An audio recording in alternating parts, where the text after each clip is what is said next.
Welcome to the Bronx Hip Hop Oral History Project. Today is Wednesday, May 8th, 2024. I am Pastor Crespo Jr., the research librarian for the Bronx County Historical Society.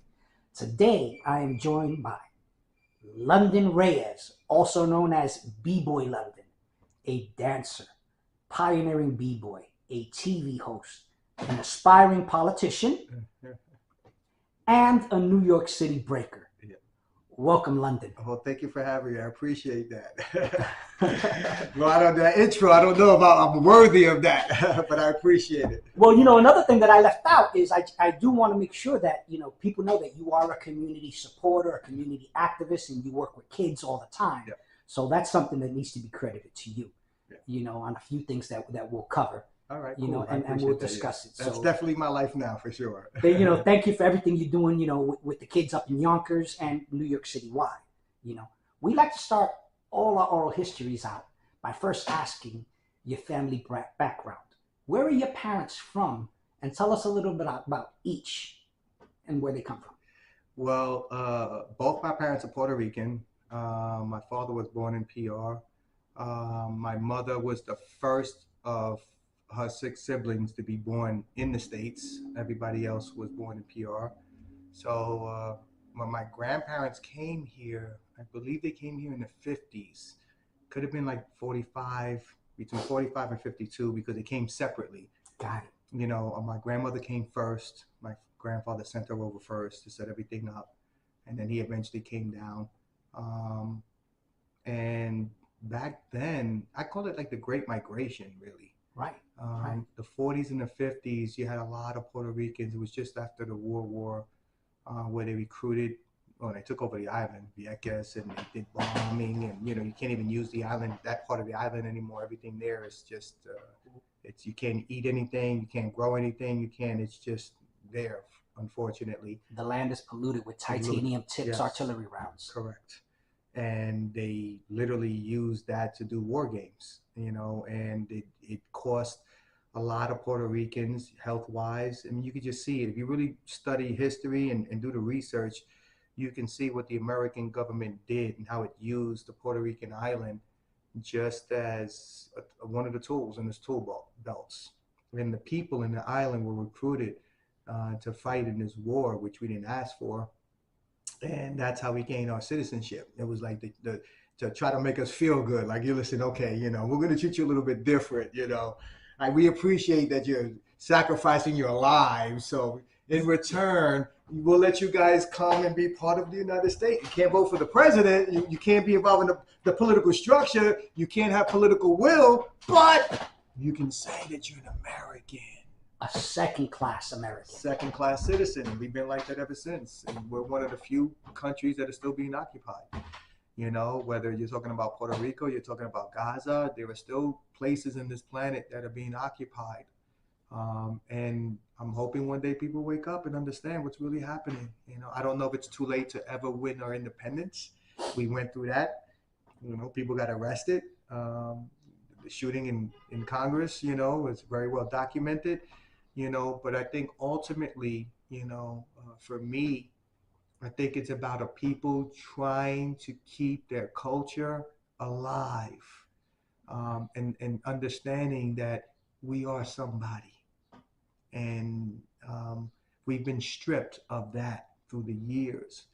And I think that when America takes over the island in 1898, after the Spanish-American War, under the pretext that, we're going to save you guys, from the takeover, meanwhile, they took us over. From the imperialist Spanish. Absolutely, right? The Spanish are the bad Spanish people, and, then they come in there and they do what they do. So when you understand history from that perspective, and you grow up, when I grew up in the 70s, my father was somewhat active in that political world.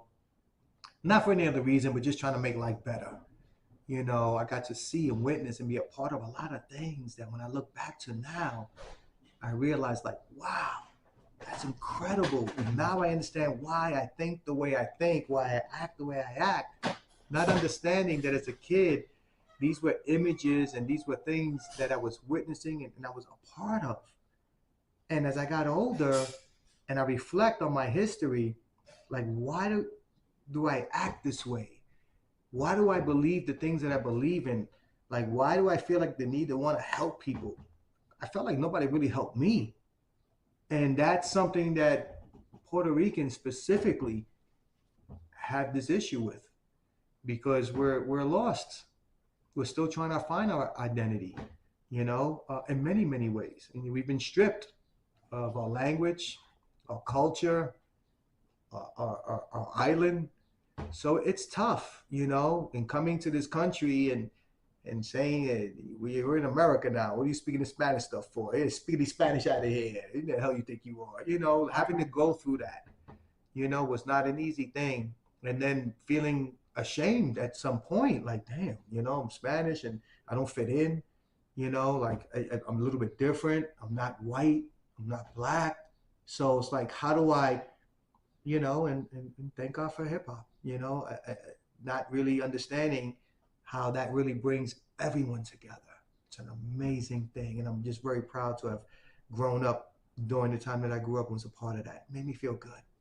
Awesome, awesome. Did your grandparents ever talk about the old town in Puerto Rico and share any stories with you that you'd like to share? Well, I mean, just food wise, just the whole system of food. Everything was on the island. You can grow your own food. You're self-sufficient.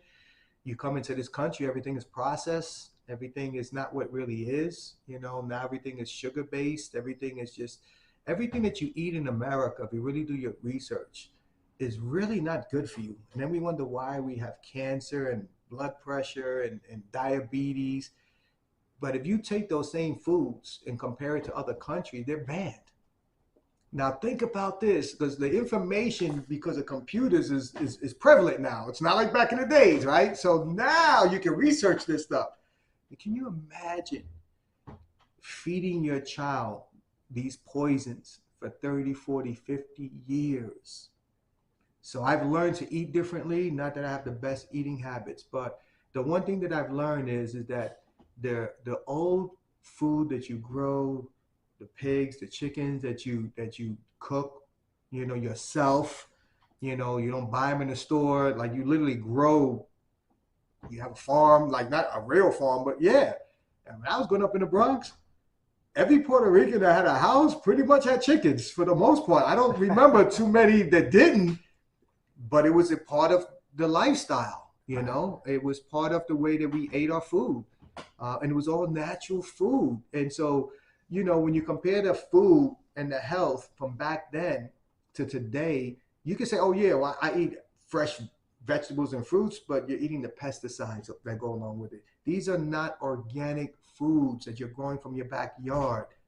That was a huge difference. And my grandmother, oh man, she was superwoman, man. She would cook for everybody. I mean, it wasn't everybody had cereal. So my grandparents believed like cereal were for lazy people, that you had to have a hot meal. There was no like, maybe, okay, she had cereal, but that's if you're in a rush, you're running late, okay, have some cornflakes or Cheerios or whatever they had back then. But it was oatmeal, hard-boiled eggs, like toast, butter, like it was, and everybody had their own. You want scrambled eggs, you want over easy. Like my grandmother was phenomenal. And I'm talking about that was for lunch, for dinner, everything was cooked. Nothing, and it was leftovers. That was for lazy people. Okay, we'll eat the leftovers, for lunch or something. But, now I have leftovers for 4 or 5 days, man. Back then it was, everything had to be fresh. And so that to me, I think was the biggest. When I talk, especially to my aunts and my uncles, all my titis and tios, and I asked them like what it was like growing up, and as a little kid, I witnessed all of this. But that's when things for me began to change, especially in the 80s. Then there was a totally different lifestyle. But those in the early 70s, it was pretty much like, I mean, listen, I lived in the Bronx. I grew up in 161st Street. My grandmother lived on Caldwell Avenue on 156.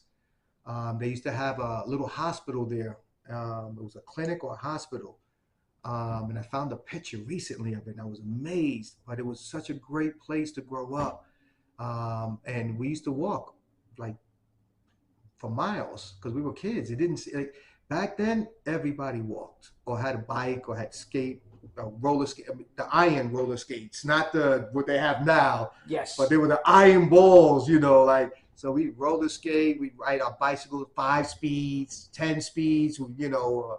You had they didn't have like the West Coast, the BMX bikes, like at least on the East Coast. I don't remember that. We had the banana boat, the banana seats. I loved it. Yes, With so the we big had stuff sissy like that. bars. Yeah, you had the big hand, if you're fancy, you got the head with the little things that used to fly at the sides. So you used to have little mirrors like cars. Yes. Like I mean, you had a bike. It was like a car as a kid, so you took care of it.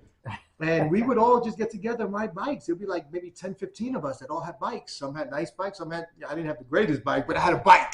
Right. And we would just ride. We'd go from the South Bronx to Orchard Beach and back. Like literally, side of the highway, riding the bikes. It was amazing. Hang out there and just have a good time. In Orchard Beach, it was, oh my God. Paddleball, salsa. I mean, it was a party. Awesome. 24/7, nonstop. Music, food, culture. I mean, I guess maybe it's still kind of sort of like that because you still got the old school guys that still kind of represent the last of the Mohegans that are holding out. But it wasn't like when I went there. When I went there, it was all day. We'd get there like early in the morning. The things you put your food in the coolers, stack it up full of food because couldn't afford to. So we had all kind of food, and we bring it. It was just like you literally bring half the house there, and we stayed there till it got dark, and we had to get in line and wait for the buses. And there was thousands of people, so sometimes you have to wait 30, 40 minutes for our bus just because it was just rows of lines that they would have. Everybody would just sit there with their coolers, and they would sit there and wait to go home. And then the 12 bus, one, like 30 seconds later, the next one, 30 seconds later, the next bus. And that would just happen for like 2, 3 hours, just bus after bus after bus after, just to get all the people out. And then, some of you stay over, back then. Now Right. they block it off. But there was so much freedom growing up in the 70s that there were no restrictions. You can pretty much do anything. Right. Like, think about it. From playing music in the parks to opening up the water hoses, the fire hydrants, to just hanging out on balconies, sleeping on balconies, on fire escapes. Like now, forget it. You can't do any of that stuff. God forbid you open up a fire hydrant now, you might get arrested, So things are totally different now. I miss those days. I'll say that. Before I hit you up on the neighborhood you grew up in, Mm-hmm. tell me about some of the meals your parents and your grandparents served you at home. Oh my God, bro. Chuletas, bro. Number one, bro. Pening. Arroz con gandules, pollo quizal, carne quizal. I mean, just my grandmother was a freaking chef. Right. All from that generation. Okay, I'm born in 1966, so I'm talking my grandmother and father. My grandmother got down. Right. Like I'm talking like pasteles, arroz con gandules. I mean, I'm talking everything. Everything, our parties, man, that was one of the greatest times of my life, going over there for New Year's and Christmas. And just the food was just phenomenal. It was just amazing, like just the amount of food. I remember back before they had the food processors, having the potatoes and all. Man, sometimes my finger, man, I mean, just it was like an assembly line, Right. And everybody rap, you stringing, you're doing that, and Making the oh my pasteles. God, yes, it was great, and because it was family time too. It wasn't one person; it was like 4 or 5 of us. And it just we lack that today. At those family events, what kind of music did your grandparents and parents listen to that you were influenced by? Oh my God, you're talking the classics, man. Just this is, I mean, I guess at that time it was probably called mambo. Right. I don't even know if the word salsa was around, but it was Latin music, and like whether it's Celia Cruz, Tito Puente, Arsenio Rodriguez, um, this guy, what's his name, Machiko, oh my God, I forgot his name. He's one of the great Latin guys. I mean, my grandfather had a phenomenal record collection that I wish that I really fully understood those classic records, that my brother-in-law, who became the Wepa Man, who went on to remake some of those things. Esa loca, Wepa. So he took a lot of those old phrases. Who's your cousin? Danny Vargas. He was married. He passed away during COVID, unfortunately. But he's known as the Wepa Man, and he was the one that came up with all those Latin.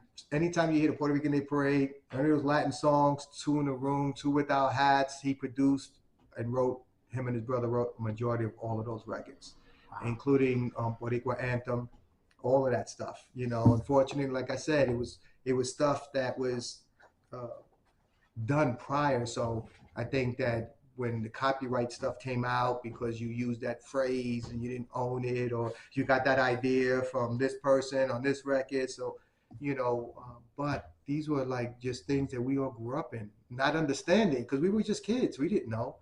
And for me in particular, you know, I was a little confused, because it was like where I grew up, especially in my grandmother's neighborhood, it was probably like 90% Puerto Ricans. I mean, maybe there might have been a Mexican, a Dominican, I'm sure, but everybody was Spanish. Right.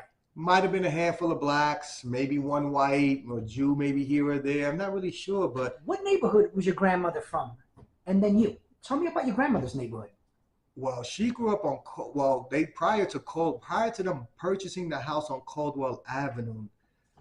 My grandfather was a mechanic. They lived on Crotona Park area, so that's where they had rented an apartment back then. So my grandfather, I think he might have worked for Hertz, fixing cars. So he had saved up enough money to purchase this house that his 7 children all grew up in. And that house was 683 Caldwell Avenue. And that was right on the cross, was like a 156 in Caldwell Avenue. It's like in the middle of the block. You had one side of the street that was predominantly private houses. It was like maybe about 15 private houses. And then on the bookends, there were like 6-story apartment buildings, so tenements. Then across the street was all 6-story tenements, fire escapes. They had the metal gates that kind of, I guess, you know, protected the buildings or whatever, right, or shielded. And it was nothing but kids, like hundreds of kids, like, you know. And then back then, like you see today, you know, you had people selling canepas and bilaguas and just, you know, just whatever, you know, sugar canes. Oh, and they used to come with the sugar canes, man. Ooh, you know, suck all the juice out of that. But it was natural sugar. Right. It wasn't processed again, you know. And these, again, canepas, these are all organic, natural things that grow from the earth, stuff that we grew up in, that was part of our lifestyle, our culture. And everybody, you know, whether you were Puerto Rican or not, enjoyed these fruits. You know, it was part of the culture. Like, you just, there's no way that you could tell me that you grew up in the Bronx in the 70s and you don't know what a canapa is or anything like that, or sugar cane. Like, that was in New York. It was prevalent. I mean, you know, fruit stands, they were everywhere, you know, not like today's fruit stands, you know, but it was just a different time. It was a different era, a different culture. Even the mannerisms were different. The people were polite. They always helped out. It was community-based. Other people's parents were allowed to reprimand your children without getting shot or stabbed or beat up. You know, it was just a different time. It really was about community. Not that it was particularly safe, but there was just something about you in your community, you were safe. Maybe outside of that, there was a different game. Right. But that's why when you really study the gang culture and the lifestyle, and they talk about you don't leave your neighborhood, that's really what it was. That was your safe ground. Just like when you walk into your house and you close your door, everybody in that house, everybody loves each other, they take care of each other. Well, when you came into our neighborhood, it was the same thing. When you left the neighborhood, it was like leaving your house. You don't know what's going to happen. Right, right. You can be okay going to the store, or you might get jumped. So those are the risks that you took when you left your neighborhood. Now, you don't normally leave your neighborhood unless you knew somebody else from another neighborhood. It was okay. We can accept them. I know they'll vouch for you. Right. Now, okay, as an outsider, they didn't look fond. They didn't appreciate outsiders. You know, outsiders were not welcome when I was growing up. So we were always conscious not to get caught in a neighborhood that wasn't yours. Even if you had to go through, passing through, your head was on a swivel. Just, you might have to run. You got to be ready. Right. Don't be a lamb and fall asleep because the line is out there. So we grew up, very conscious of our surroundings. So it made us aware. Okay. Well, tell me about your neighborhood. Where did you grow up? So I was born on Evergreen in the house in 1966. It was a snowstorm. And so unfortunately, we couldn't get to the hospital. And so I was literally born in the house. My father passed out because I don't think he was accustomed to see the baby coming out of a vagina and the blood. And there was nobody that was professional. So he just, whoop, he was down for the count. So my mother always says, there was no stopping me. Like I was coming, whether I was ready or not, the world's gonna accept me. So I think that rings true to who I am. Like when I come, I'm coming. There's nothing that's gonna stop me. So from Evergreen, we moved to 161st Street in the Grand Concourse. Okay.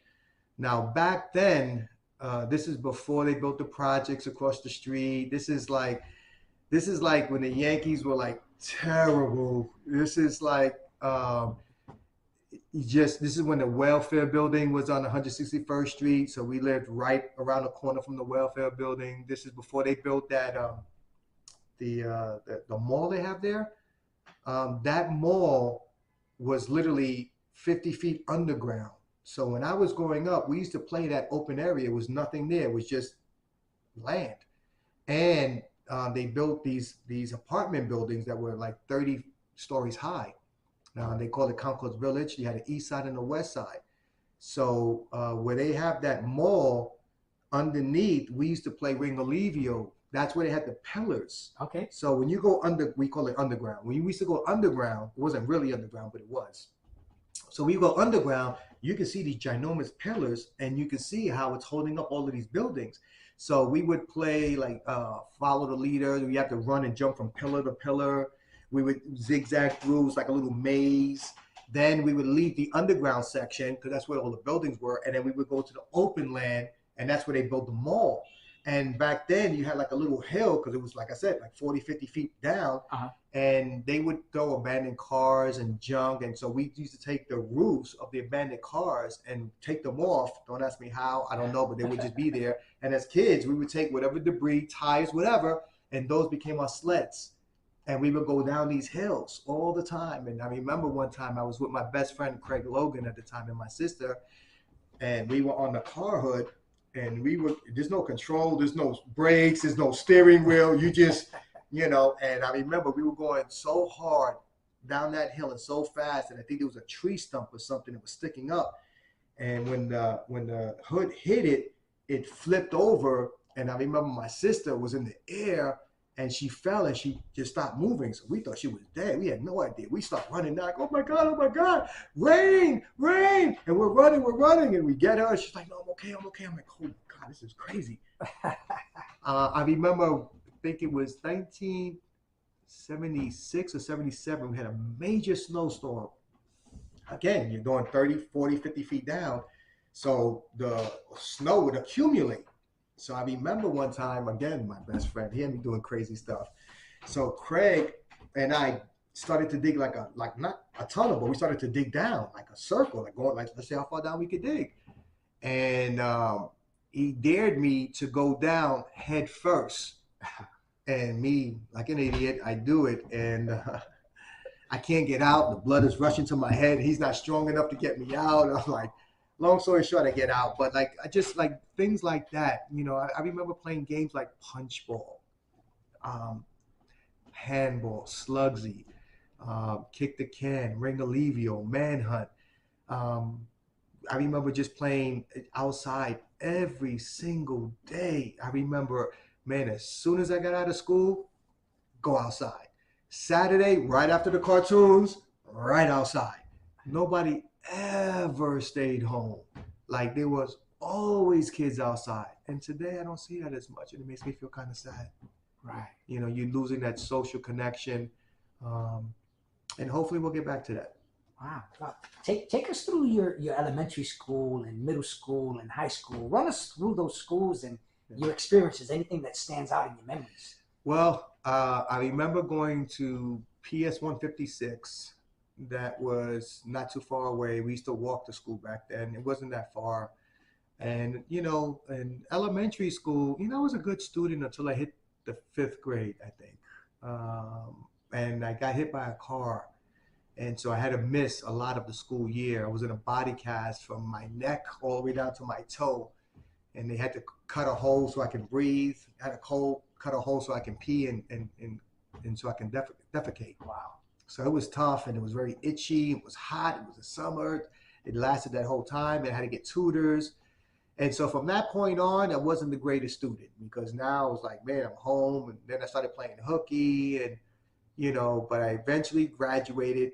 I don't even know how, but I graduated. And then I went to the school that was right next door, which is the Lou Gehrig. I believe it was 156, PS 156. So I went from PS 151 to PS 156, which is the Lou Gehrig school. So that was kind of cool, I thought, because I was like, wow, Lou Gehrig, New York Yankee legend, you know. And then they had sports, so that was something that I was kind of into. I loved basketball. I was pretty athletic, loved baseball, was a huge baseball fan, collect baseball cards, comic books, fantasize about being a baseball player. I would go to the Yankee games. We would sneak in. It was so cool. We were like the bleacher creatures because we were able to sneak in. If we were lucky enough back then, I believe a ticket cost $1.50 to go to the bleachers, which were not desirable seats. You know, maybe now they are, but back then, tickets were so cheap. People would just literally go to the games every single day. It was like you could take your whole family. And the reason why I believe baseball was so popular was because it was very affordable. It was the one sport that you didn't have to spend a lot of money on, which is why there was always so many people at the games. Now you can easily spend $300-400 with a family of four, you know, easy. So they've priced out a lot of people, and now it's more corporate, so it's not quite the same. Right, right. How about your high school? What high school did you go to? So I bounced around because now what happens is that 1977, a movie comes out. I'm selling candy to raise money because back then, and still holds true today, schools don't have any money. So they have candy sales. And we used to sell the little chocolate bars for $1. And I'm pretty aggressive, so I sold quite a bit. This movie comes out called Saturday Night Fever. That changes everything for me. So from that point on, I'm like, I have all this money. I know I'm supposed to turn it in, but you know what? I'm going to go to the movies. I went to the movies every single day. And back then, you could go in like in a matinee, and you can literally stay there the whole entire time till they close. And that's pretty much what I did, like for a month. And I went so many times that I literally memorized the whole entire script of the movie. And at night, I would bug my sisters and recite and react everything from that movie. And then, you know, I did the whole John Travolta, you know, so my father was like, oh my God, look at my son. Yeah, I was always shy. I was very quiet. You know, I always stood in the background. And then when he saw me doing that, he started showing me off, which kind of helped with my shyness because I didn't want to do it, but I was terrified of my father. My father did not play. I'm doing it, Dad, you know. But that's what kind of got me into dancing, you know. And then when my mother started realizing that I wasn't going to school and that, you know, I was probably, you know, doing things that I really shouldn't be doing, running the streets, misbehaving, not listening. You know, my father had moved to California because, again, he was involved with community as an activist, kind of, sort of, but he was involved with the wrong crowd. So he left New York not by choice, just so that he can still be here. And he just left with whatever he had in a bag. And he went to California, moved with his sister. And then later on, my mother said, you got to help your son because he's going to get lost in these streets. And I was I was doing a lot of bad things, to be honest with you. Mm-hmm. I even hate to repeat what I'm doing just because it's like I think back to it now. It's like, oh man, like, oh, I'm embarrassed to let people know. But let's just say that I was in a lot of trouble. So with that, they shipped me out to California with my sisters, and that was '78. So that's when I start bouncing from school to school. So when I get to high school, I go to John F. Kennedy High School in the Bronx. But I also go back to California for a semester or two because, again, when I'm with my mother, I'm not always doing the right thing. When I'm with my father, yes, sir, no way. Hey, I'm ready 8 in the morning, whatever it has to be done. Right. So like my father really, I was petrified. I remember one time I was running track and my father just be home before it gets dark because if not, you're going to get it. Mm-hmm. And when he said get it, I already knew. Like, oh no. Like I'm talking, my father was no mercy. So that's what I tell people. I think that's where I learned how to fight well because I can take a punch. I can if I can take a whooping from my pops, he's a grown man. Ain't nobody. Even if you're a little bit bigger than me, you're not like my pops. My pops was like he was built. He served time in the army, so he was and he was a very hot-tempered with everybody, type person. He was not to be played with. So it was tough, growing up, and me bouncing back and forth. I never had a chance to set any real roots, which is why I think in the beginning people really couldn't put a finger on me because I didn't stay in any one place long enough, But I'm fortunate that in my life, I did make some imprints. So, when I go to John F. Kennedy, that's where a lot of the top b-boys and dancers went, whether your name was Crazy Legs, Action, Powerful Pecs, Fast Break, Awesome Paul, Mr. Freeze, a guy named Leon, Frankie. I mean, it was just an incredible time of my life because there was a guy named Glide Master from the New York City Breakers, and him and I became like the best of friends, and we were like inseparable. And it got to a point where I was practically living with him. And we would just stay over his house and go to school. And we went to the same school. And, it was like a phenomenal relationship. And then at that time, New York City Breakers is just starting to become like super big. I would say 83 New York City Breakers becomes very popular worldwide, more or less. And listen, I lived a great life, man. I got to see some of the greatest dancers before they became great. Right. I got to witness a lot of things in the early days. Like I grew up with legends. So I never had that confidence like, yeah, look at me, because these guys were superstars already. Right. Like they were already just, before the movies, before Flashdance, before B Street, these guys were celebrities in the neighborhood. In particular, a guy named Action, Chino Lopez, who was he was like the Fonzie of the neighborhood. Like at his early age, he just had that flair. He could dress nice.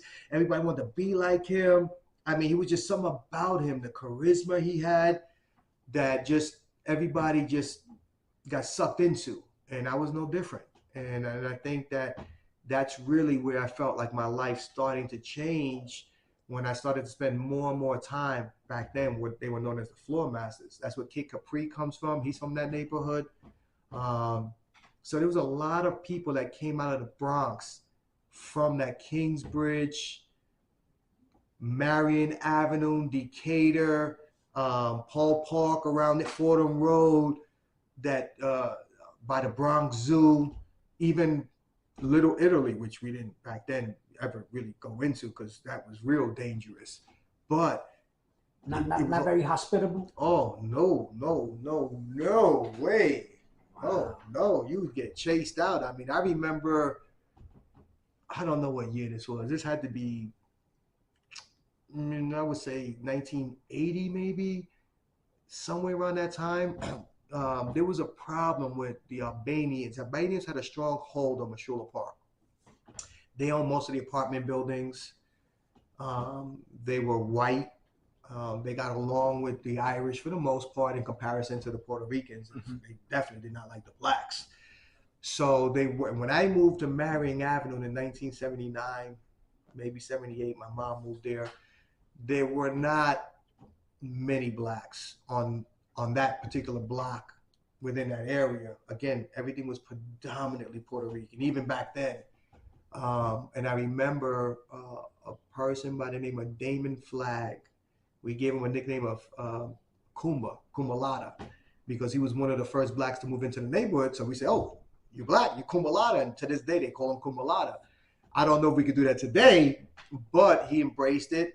There was a guy named Kev Green, who was a rapper, who did a song called B-Boy Your Best. I remember when he moved into the neighborhood. He was light-skinned African-American. We became good friends. I remember dancing with them, breaking for them for their record that came out, I believe in 1984, they had that record. But there was a strong, and I remember the Albanians came in and with chains, bats, and you want to see a bunch of Puerto Ricans spread out, everybody ran for their lives. Went into the buildings, locked the doors, went upstairs, got on rooftops. Like, it was not good. You know, there was, if you went into their community and it was a problem, they were going to retaliate. And that was a retaliation. Not that we had anything to do with it, but just the fact that we're from the block, we're from the neighborhood, mostly blacks and Puerto Ricans at that time, we were going to pay that price. So there was a couple of times, you know, even when I used to live back with my grandmother on 156 or even on 161st, where, you know, there was gangs were, you know, very common. And they were common, I don't think people really understand, because it was dangerous. You needed protection. You needed help. Right. And there was a guy named Little Man who was ruthless. I didn't know who he was. I'm just a kid. I don't even know. I just know that I could take a whipping. And I'm not going to let this guy, you know, rob me like he was robbing everybody. That's it. Let me see. Turn out your pockets. You got rabbits. So you got to pull out and make sure that they see the white. Make sure there was nothing there. And I'm like, nah. Because I had baseball cards, and I was a baseball card. We used to flip them. And I'm like, nah. I mean, huge baseball. Like, fantasize. That's all I ever did. And I was like, nah. And there was just something about my attitude that he just said, I like this kid. Like, he got some spice. He got a little bite to him. Yo, from now on, ain't nobody messing with this guy, right? You mess with him, you got to deal with me. So then I was like anointed. I got protection. Yeah. I felt good. Now I felt like, okay. So nobody kind of messed with me after that point. You know, and then as you get older and they feel like if you have some type of talent, they start protecting you. Like, nah, you ain't got to do that. We got this. You're gonna be the one that's going, you know, look out for us and help us, and you different. You know, and that went for sports athletes too. If you were a sports star, they felt like, you know, they protected you. You didn't have to do certain things, because what people don't realize is that there were times you're gonna have to do things. Mm-hmm. If you're gonna survive in this neighborhood, you gotta demonstrate to the stakeholders, which for the most part are gang members, like, you gotta hold your own. I don't care if you don't know how to fight. You gonna show us, or you gonna get your ass kicked. Mm-hmm. Now, either we gonna kick your ass, or you gonna handle your business. But I'm gonna tell you right now, this ass whooping is gonna be a lot worse from us than it is from them. So you didn't have a choice. So you had to constantly go out there and prove yourself. If nothing else, just so that you could live in your own goddamn neighborhood.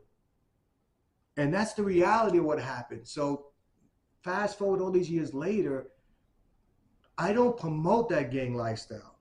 So when I see all these old school guys trying to romance that time, there's nothing to romance. There's nothing that good that comes out of that.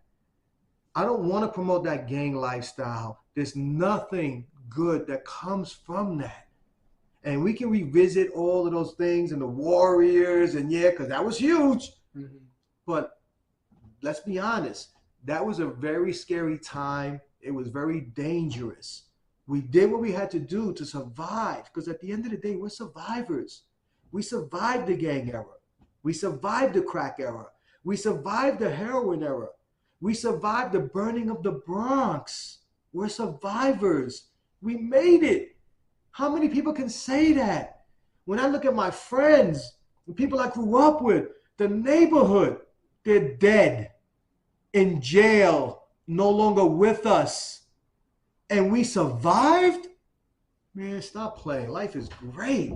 What is there to be upset about? I mean, things are not perfect, but man, if you came out of where I came out of, man, I'm blessed. What is there to complain about? Got it. Before we move into breaking, who were some of those gangs that existed while you were growing up in the 70s? Well, they were all miscellaneous gangs. Got it. You know, so it wasn't, you know, but these gangs existed even prior to me, because my father grew up, was a part of that. Not that he was a gang member, but their gangs existed for I don't know how long, maybe the beginning of time. That was part of living in the Bronx at that time. There are no choices. That is what it was. Mm-hmm. And it was because people of color were constantly being picked on, whether it was other groups, whether it's Italians or Irish or Albanian, whether it was the police, whether it was the school teachers, whether it was people of anybody of authority.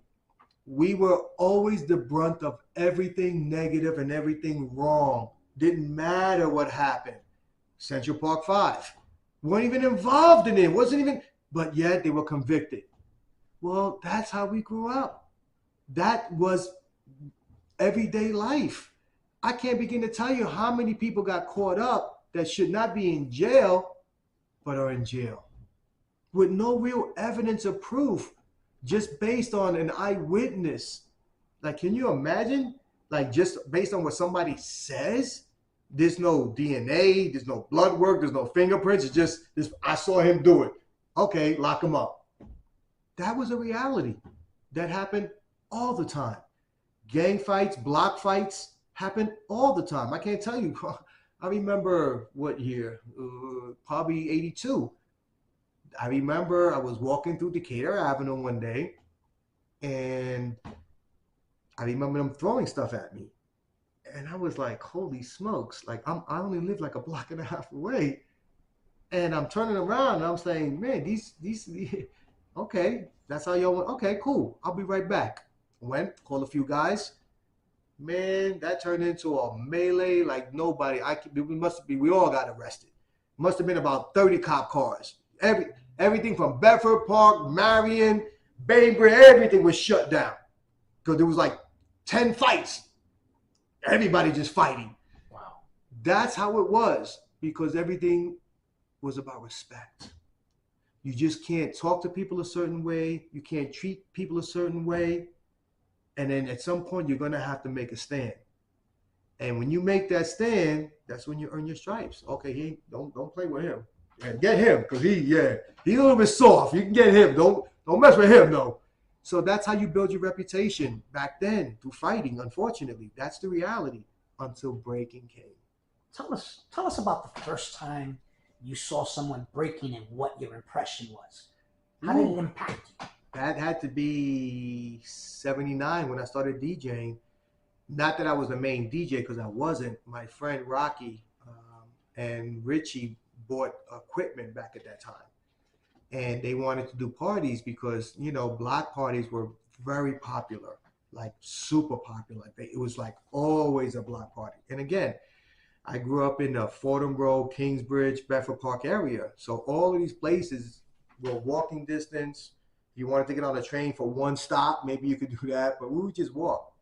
Pole Park was a place that we would gather and hang out. Echo Park was another spot.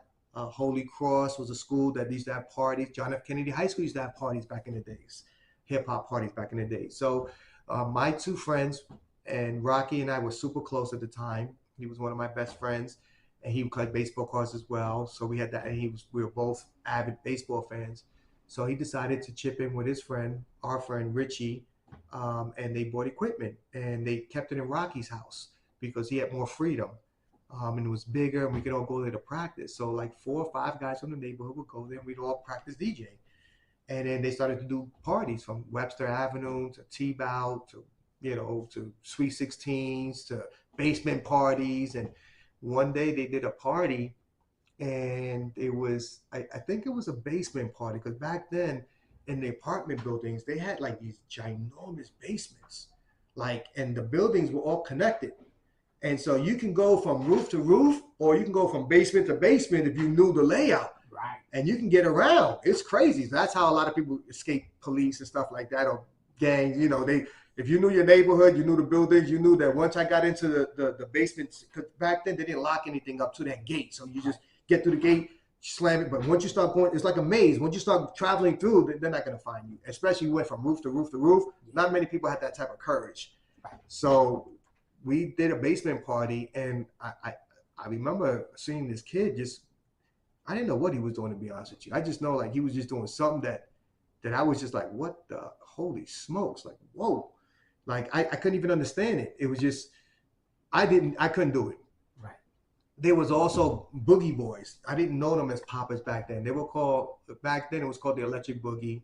So, I saw Boogie Boys, but I had seen that on Soul Train. I saw the Lockers. Again, there were no VCRs back then, right? So the way that we kind of learned how to dance was basically everybody would watch Soul Train or American Bandstand or The Gong Show or these other variety shows, Merc Griffin. They would always put on these acts. They were variety shows. So sometimes you might have a tumbler, you might have a juggler, you might have a comedian, you might have a dancer, you might have somebody come from Europe and do these acrobat things, and you might have classic tap dancers. So that was our form of education, So when we saw things like Soul Train, it was just like, oh man, I saw him do something like this and like that. No, he actually did this. Oh yeah, well, you got that part? Okay, you got that part? I got this part. So we just pieced everything together as best we could. It's not like today with YouTube and you can go back and rewind it, or VHS. There was none of that. It was just, you had that one show. You just had to capture whatever it is that you saw, memorize it to the best of your ability, and then get with your friends and try to figure out what they did and try to copy it.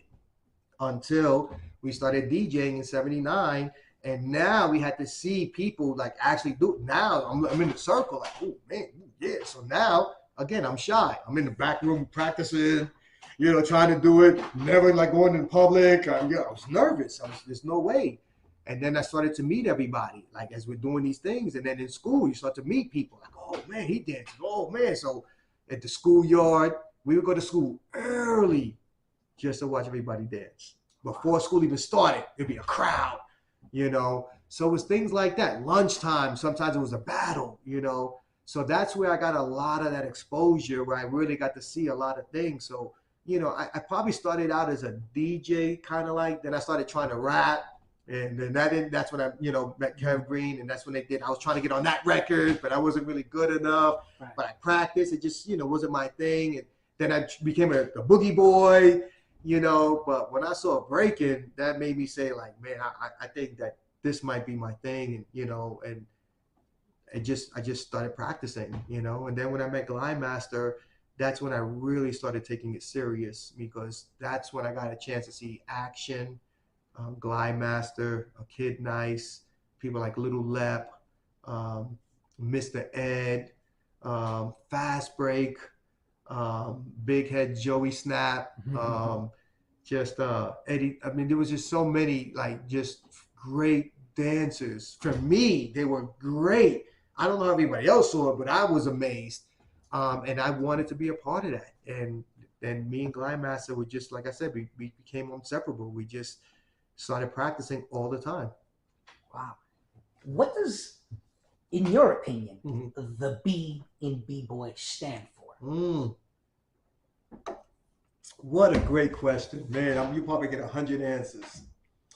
The B for B-Boys. Well, to me, which is going to be really different for most people, if not everybody. For me, the B stood for bad boy. Like, you was a bad dude. You didn't want to mess with him. That's a bad dude right there. I know that some people say that the B stands for Bronx Boy, and then now, fairly recently, now they're saying that it really stood for Break Boy. So I want to get into that because I feel like that's kind of important. All right.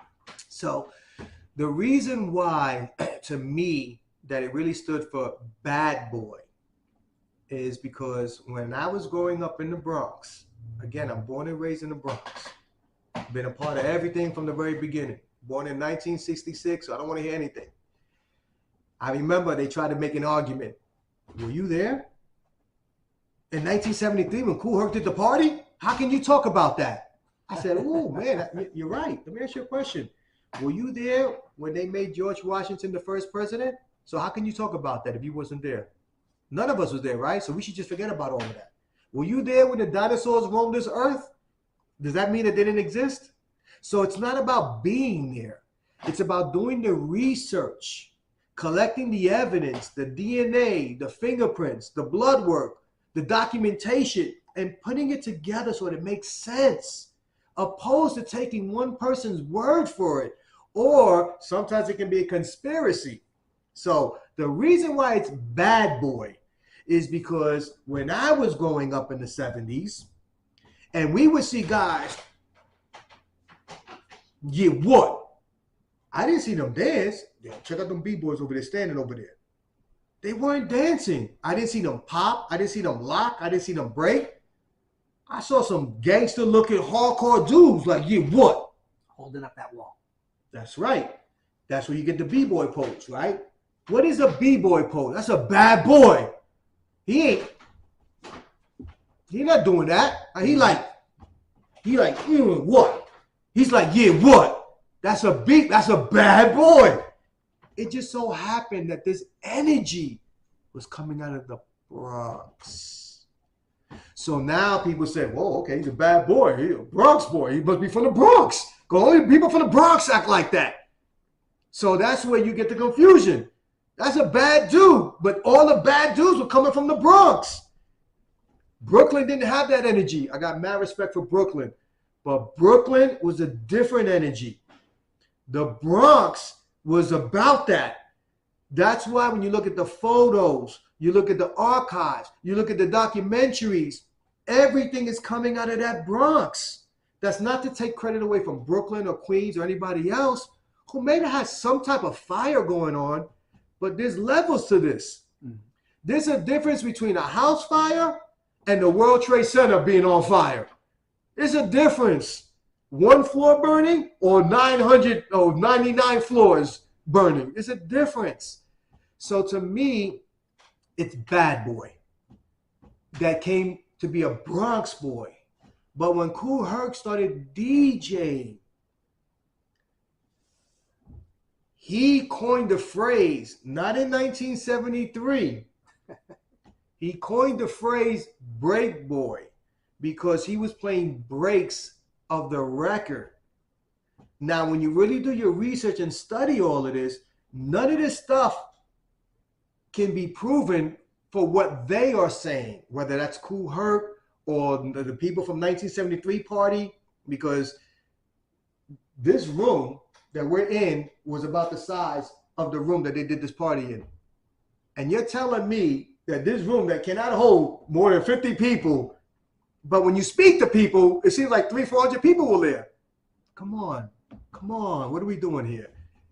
Like, this is history, and it's important history, and it's important that we get it right? So to me, when I started to speak out, because I felt like that wasn't really accurate, then I got blowback.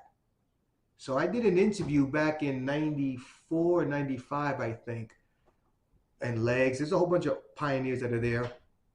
And again, I'm not really talking much because a lot of these dudes are before me, but they're not saying the right thing. So now they say, man, London, you've been kind of quiet. What are your thoughts? I said, oh, you shouldn't have asked me, because you asked me, I'm going to tell you the truth, and you might not like it.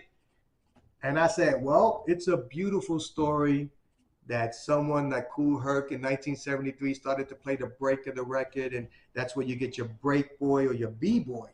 I've seen Crazy Legs say it. I've seen Mr. Wiggle say it. I've seen Kool Herc say it. I've seen the Twins say it. I've seen everybody say it.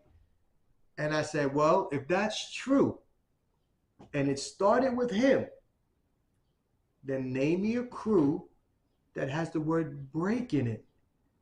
Because if it starts with him and nobody knows about anything else but what comes out of him and his camp and his party, then everything should be break. So it should not be called the Rock Steady Crew. It should have been called the Break Steady Crew because he's playing the breaks for the Break Boys. It should have been Dynamic Breakers, but they come after. It's really Dynamic Rockers. So this really comes from the rock dance, not from the Kool Herc break of the record. That's why you have Coke La Rock, Star Child La Rock, Rockwell Association, Dynamic Rockers, Rockwell Association. You can't name me one single crew or anything with the word break in it. I don't care if you're talking 1973, 1974, TBB. Everything is about the rock dance. The word break does not exist till later. So I just want to make this clear because I think that sometimes people can take my words out of context. This is not to discredit Kool Herc, who is very important to this whole movement. What this is to bring clarity to what really happened. Because look, we all embellish, right? I'm not the cashier, I'm the head cashier, right? So we all embellish a little bit, but we want to know what really happened because this is important to inspire other people. So the reason why Kool Herc deserves the credit that he gets is not because he was the first DJ, because he wasn't. It's not because he was the first one to do the block party, because he wasn't. It's not even because he was the first one to play the breaks, because he wasn't. He was the first one to identify that every time they play the breaks, whether it's me or another DJ, these guys go off. They go crazy. They go bananas. So you know what I'm going to do? I'm going to change my whole style, and I'm just going to play the breaks. I'm not going to play the whole record. I'm not going to play the disco stuff. Mm-hmm. I'm just going to play the breaks. But Mr. Herc, for who? The what? The dancers? So that acknowledges that the dance was already here because he's changing everything just to cater to this energy, this movement that doesn't really have a name for it because it's making a transformation from the rock dance to staying on the floor. So it's a new dance, but it's not, but it is. So I don't know, I guess since they're going off, we call it the go off. I don't know what to call it. So that's why you get all these different names. The boy on yoing, because they used to have these hats with the ball, the go off, breaking. They didn't have a real name. So when he starts playing the break, now he's saying, well, let's call them break boys or beat boys. That's after the bad boy. That's after the Bronx boy. Now that becomes the break boy, the boogie boy. But in the beginning, again, when you're walking down the street and you see B-boys, you don't want to mess with them. That's some bad dudes over there. That's right. But what people didn't realize, a lot of these thugs used to dance. You think every thug acts the same way, talks the same way, walks the same way? No, some thugs like to fight. Some thugs like to be fly. Some like to dance. Some like to party. Everyone's different. You can't paint everybody with one brush. We're all different. That's what brought us together. The fact that we were different. What made us different is what brought us together. That's something to be celebrated. That's not something to be ashamed of. So Herc would play these break beats. That's what he wanted to do for the B-boys. They didn't have a name yet. They didn't have an identity. We just knew this energy is phenomenal. So I'm going to just do this. That is telling on himself. That's the document. That's the proof that everybody is looking for. Why did he do it? For who? For the dancers. Okay, well, there you go. The dance must have already existed then. It wasn't like when they tell the story, he happened to be playing these beats and then people made up a dance.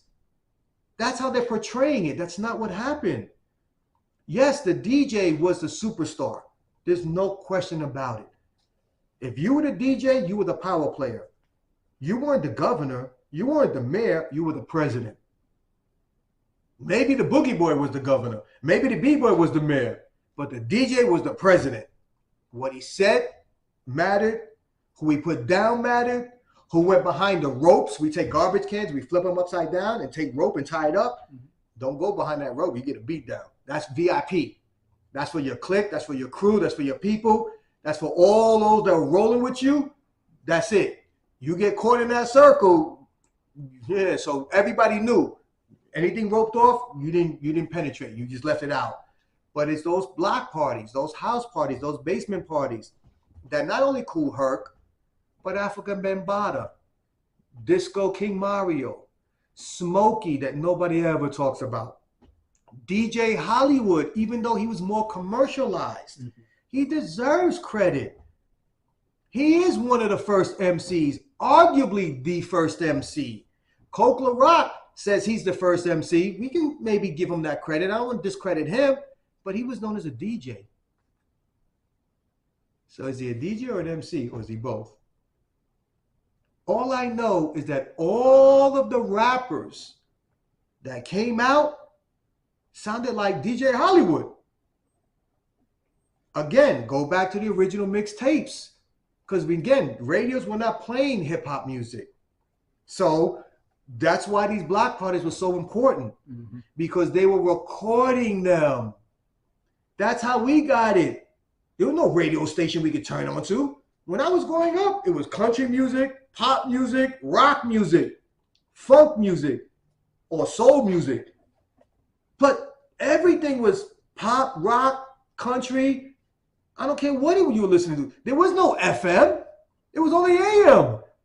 77 AM, we used to listen to Countdown, stuff like that. Doobie Brothers.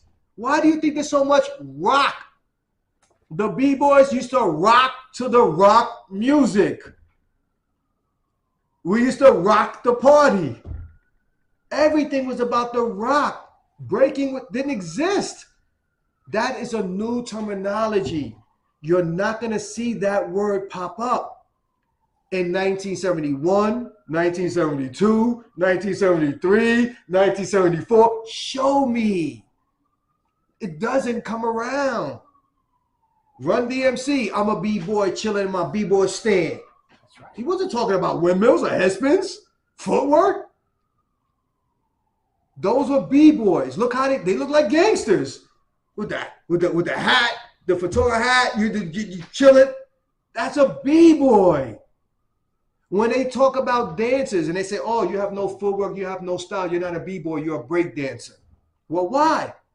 Because you ain't got that attitude, you ain't got that flair, right? Well, what is that? That's a B-boy.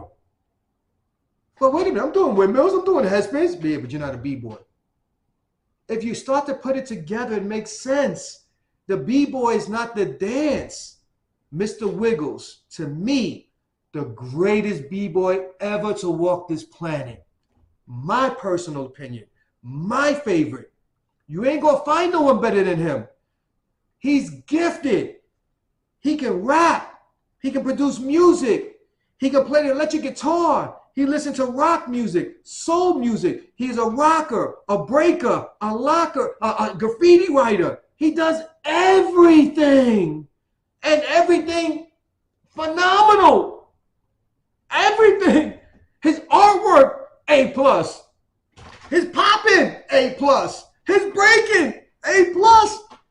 And he's not even a breaker. But when you see him break, you're like, well, yeah, that's a B-boy right there. I get it. He's nice. He does he's a B-boy. The greatest ever. Because B-boy is a lifestyle. It's a mindset. It's the way that you approach things. It's the way that you solve things. It's the way you absorb things. That's a B-boy. It's not someone who does windmills. It's not someone who does footwork. That's a dancer. That's a breaker. Cool. I love it. I'm a breaker, but I'm a B-boy. I'm a real Bronx B-boy. I live that life on both sides. The dark side and the light side. I've been through it all. I've seen it all. And I'm here to tell you my testimony that a B-boy is a bad boy who happens to be from the Bronx. And now he can break. And so I'm a B-boy that's about to break down some knowledge now. That's a B-boy. And if you can't break it down like that, you ain't a real B-boy. Come talk to me. I'm telling you what it is. Awesome. With New York City Breakers, the first breaking crew you were down with? Yes. The only one. Talk to me about the evolution of the New York City Breakers. How did they come to be? So, the New York City Breakers starts with a guy named Noel Manuel. His name is Kid Nice. So he was always known to be a leader within the community because he was always trying to do things, create things, put things together. Now, he's a kid. We're all kids. He was older than us. He's, I think, 60 right now, or about to be 60, but he's up there.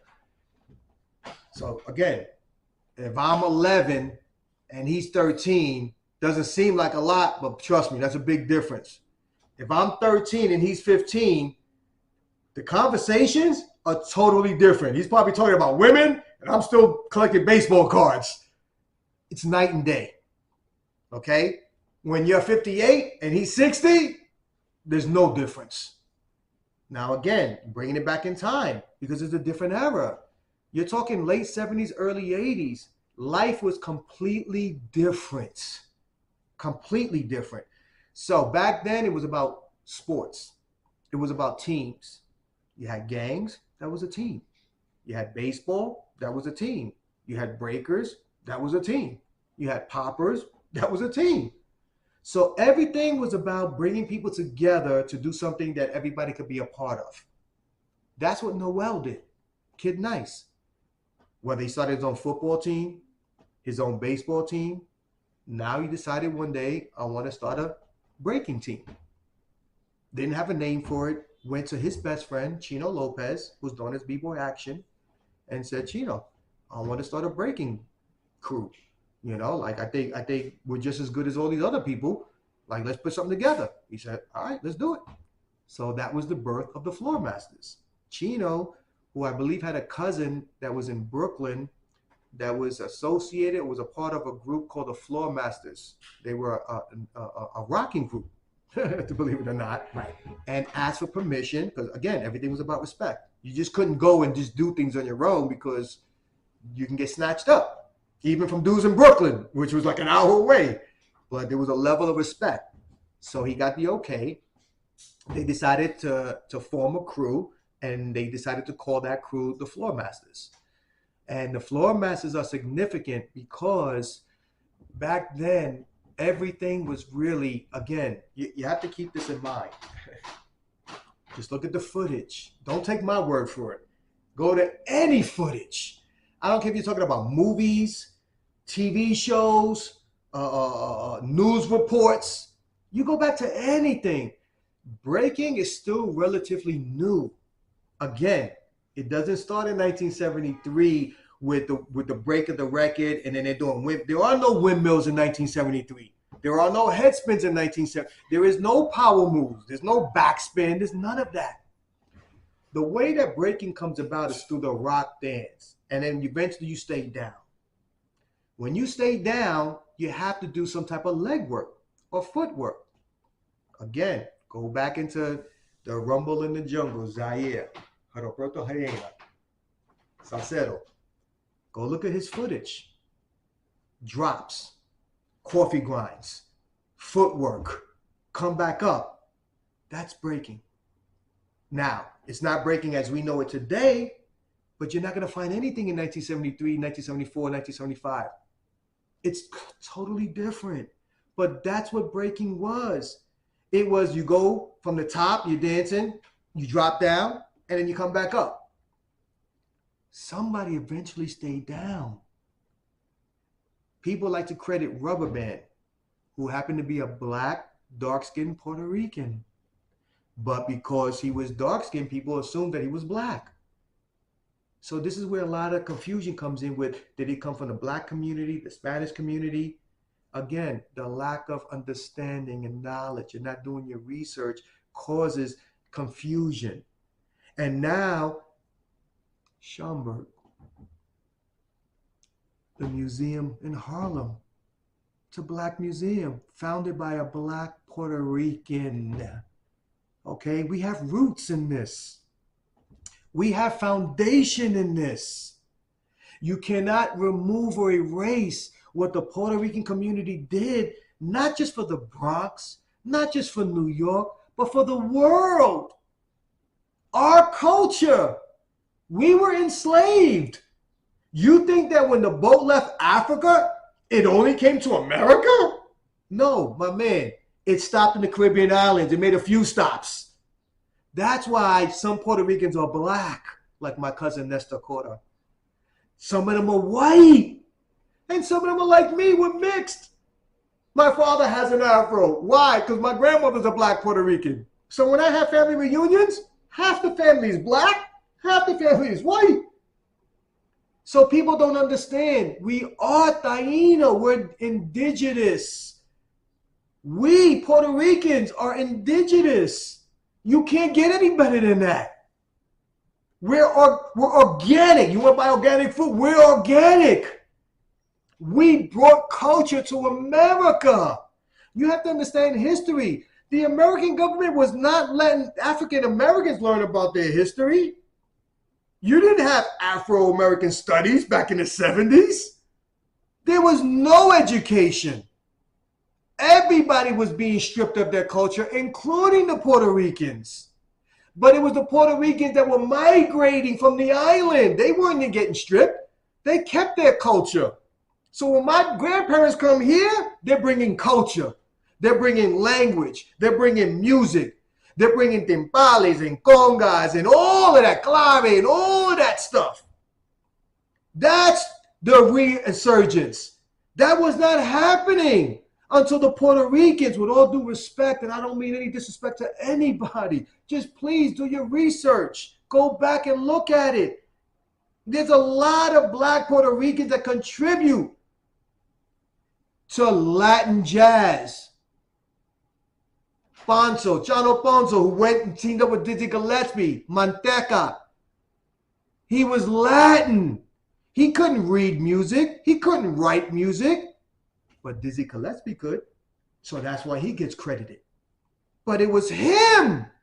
And he admits it. He did a documentary. He says, oh, yeah. He said, boom, da, boom, da. And he's explaining to him with his mouth. The bass plays like this, and the horns hit. And I start writing it down. He says it. And then he says, but it lacks structure. So I added the bridge. So because he added the bridge, he became a writer. And then Chano Ponzo was a little hot-tempered, gets stabbed, he dies, and then history gets forgotten. Nobody ever talks about him.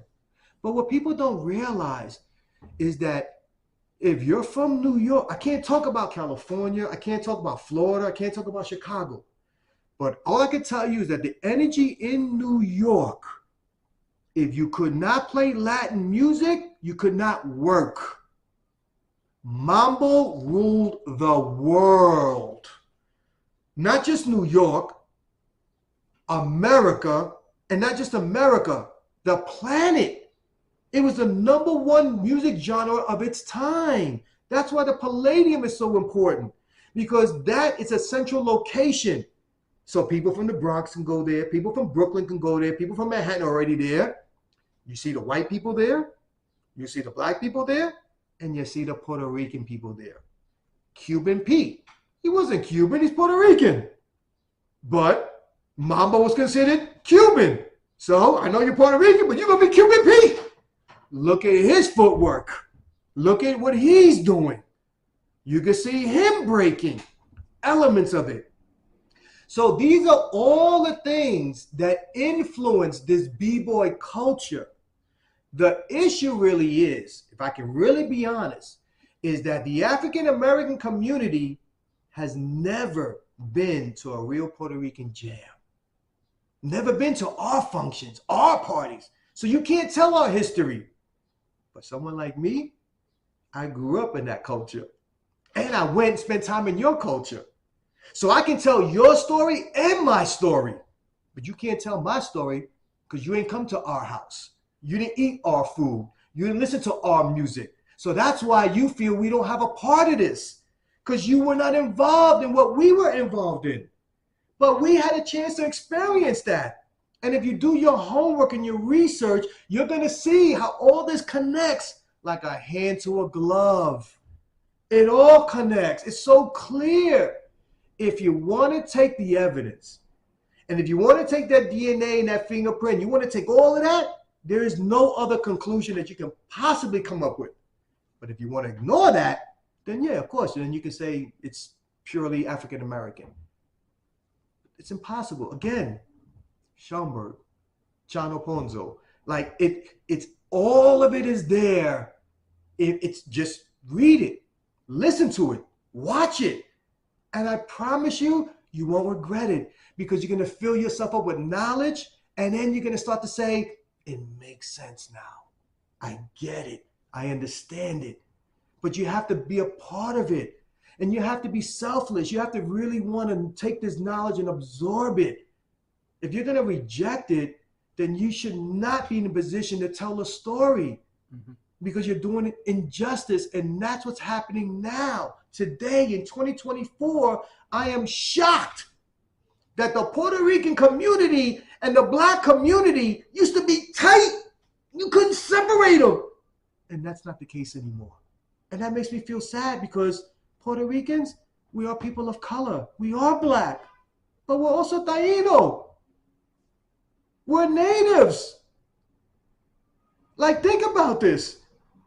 Some people say Tainos don't even exist anymore. Thank God that this is this thing called DNA. You can't erase the DNA.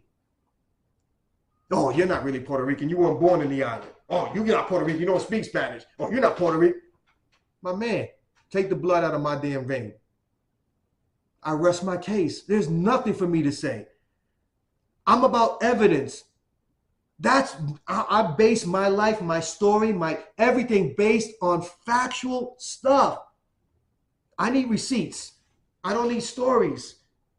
I heard stories my whole life. I heard about this man coming down once a year giving out presents. That was a beautiful story. Then I found out it wasn't true. I hear stories all my life. I hear that if I lose my teeth and put it under the pillow, I'll get money. Then I found out the fairy tale doesn't exist. The Easter Bunny doesn't exist. All these stories. I don't want stories. I want evidence. I want documentation. I want the truth. That's all I'm looking for. That's what everybody wants. So why can't we just be honest? Let's go to the historical records, whether that's movies, pictures, videos, news articles, books, Daily News, New York Times, Washington Post, whatever. It's all there. Just research it. It's not that hard. If I can do it, anybody can do it. Trust me, I'm not the sharpest pencil in the box. But at least I'm in the box. Gotcha. I appreciate that. Now you, B-Boy London, what were you known for as a breaker?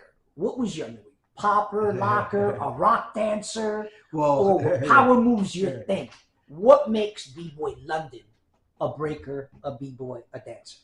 Well, I think that I started late. Most of the guys that I grew up with started in the 70s, whether that's Little Lep from the 70s, Fast Breakers from the 70s, Action is from the 70s, Kid Nice is from the 70s. All these dudes pretty much that I grew up with, went to school with, Mr. Freeze from the 70s. All these dudes went to the same school for the most part, with the exception of one or two. So my life is so blessed because I got a chance to see the authenticity of what this was really about. But my fame doesn't come till probably 1983 when I started doing windmills, reading a book. When I learned how to do windmills and I realized you didn't need your hands, because in the beginning you need your hands to push off and catch yourself. But when I realized, man, you don't need your hands. I can use my forehead and I roll over and now I can do whatever I want. Once I learned that, I started like, well, let me see if I can grab this, I started out, I think, with a soda can. And then when I did the soda can, I said, ooh, I said, man, let me get a book. It wasn't a book, it was like the spiral notebooks back then. Right. So I started with that. Again, thank God, photos don't lie, video don't lie. I was in a contest in the PAL on Fox Street. It's no longer there. I think that's how I met Mr. Wiggles back in the days. And someone took a picture and I have it, thank God. And it shows me doing windmills reading a book. So that was what started my fame, because at that time that was phenomenal. Like, what, God, this is crazy. Then again, once I learned I didn't need my hands, I was able to unzipper my jacket. And because I didn't need any hands, I can go behind my back so that I can take off my jacket. I can throw it, which I didn't, but I would take it in my hand and I would do a body roll and then I would do a freeze with my jacket like this. People started to lose their mind. So when I'm in Kennedy High School, again, my best friend is Matthew Caban, Glide Master. Unfortunately, he passed away. We weren't the greatest students, so we were cut out of class.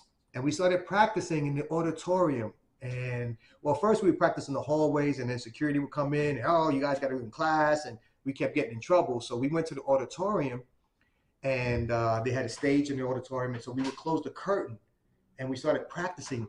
So we said, hey, we closed the curtain, nobody could see us. So we did that for a while until we got caught. Then, started practicing again, we got caught. But what happened was that it started with just him and I, and then 2 turned into 4, 4 turned into 8, 8 turned into 16.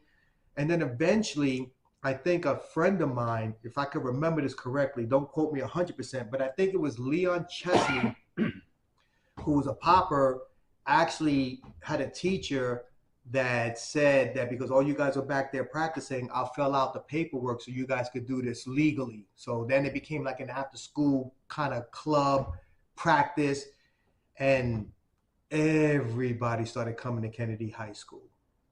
People that didn't go to Kennedy just went there because now they started hearing all these rumors. Part of it was you had all these great B-boys practicing there. But the other part was because I was doing things, again, there's no videos back then. There's no YouTubes, so everything was based on your reputation. So when you start hearing people doing crazy moves, you're like, there's no way. Oh, go to John F. Kennedy, they're there every day. So that's what happened. People started coming to Kennedy to see if this thing is true. Windmills taking off your clothes. Nah, come on, man, stop playing.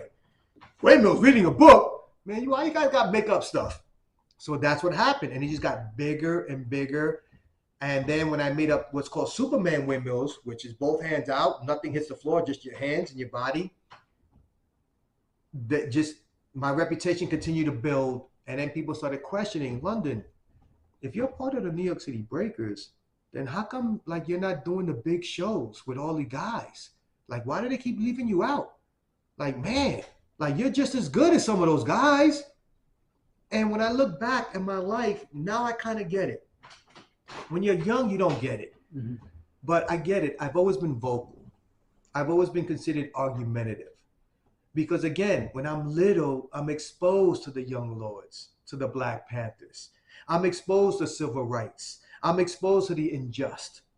And I speak on this because I don't like it. And I'm vocal. So that holds true when I feel like I'm being mismanaged or my group is being mismanaged, then I'm going to say something. Now, if I'm the manager of the group, why do I want this little 15-year-old smart mouth licking? We don't need him. Why do I deal with that headache for? These guys listen to me. I got maybe one headache already. I don't need another one. I got 2 headaches. I don't need a third. So I was never going to be included. So we hold it down while, let's say, the A team become celebrities. But what I try to explain to people is The New York City Breakers, aka the Floor Masters, we're a family. We're a big organization, a big group. Not everybody's gonna do everything. So when I see the movie Beat Street, I don't see people like Frosty Freeze, who was a part of Rocksteady. I don't see him there. Does that mean he wasn't part of Rocksteady? No, of course not. He was part of Rocksteady. I don't see Take One. He was part of Rocksteady, but he's not in the movie. So there are people that are part of New York City Breakers to this day that are not in B Street, but were very much part of what was happening. They were part of that energy. They were part of that movement. And they should be recognized. So that's when I come back in the 90s, and now I start to bring history. And I create an event called Back to Mecca, because New York is the Mecca of all of this. It's not rap. It's not the DJ. It's not the graffiti writer, although they're important. What's important is that it's the B-boys that bring the cameras. Like, oh my God, what are they doing? Did that guy just spit on his head? Did you? Now ABC, NBC, CBS, everybody's coming. They're not coming because of the rapper. There's no rap music yet. There's none of that. Now they're starting to see this energy that's like, whoa, there's rapping going on. Don't get me wrong, but it's the B-boys and the B-girls that bring the cameras, the attention. That's what it is. And then you have people that are putting together these hip-hop parties or functions. And who do they invite? Always the B-boys. Why? Because we bring the life for the party. We are the heartbeat of this culture. Literally. And you kill the heart, you kill the culture. We are the only true foundational resemblance of the original culture. Because the MC doesn't exist. He's now the rapper, although you do have MCs. But the truth is, it's really about rap music. Rap music has dominated, took control, and erased everything else. Why? Publishing. That changed everything. Right? How do B-boys make money? You have to perform. How do DJs make money? You got to DJ. Well, how do graffiti writers make money? You got to paint, you got to draw. How do rappers make money? They write lyrics. It's no different than writing a book. That's publishing. Every time they sell that record, you're getting paid. It's not like I do a show and every time somebody watches the show, I get paid. I got to keep dancing. So once they understood publishing, the rappers started making money. In the very beginning, every single rapper had a rapper or an MC, had a DJ, even LL Cool J. Creator was his MC. Treacherous 3 had it. Every single MC, rapper, everyone in the very beginning had a DJ. Everyone. When they did shows, they had B-boys. They had all of the elements in the very beginning. But once that check came in, wait a minute, I wrote all these lyrics, there's 5 in the group, and I got to split that? You know what? We don't really need this DJ. He's not doing anything. So what happened to the DJ? He became the producer. Now, technically, you're writing the music. Publishing. Now the DJ's getting paid. So now, the DJ may not be on stage anymore, but he's getting money because, hey, I did the music for KRS-One. I did the music for Jay-Z. I'm getting paid every time they sell that record. Now, after the MC makes his money, now the DJ makes his money. Now the graffiti writer says, we were here before everybody. We were here before the rapper, before the DJ, before the B-boy. How come we not getting paid? So what happens? They start doing the album covers. Oh, that's cool. You know what? I can do tattoos. Now they start opening up tattoo shops. You know what? I can do a gallery. Now they got galleries. And now they're making millions.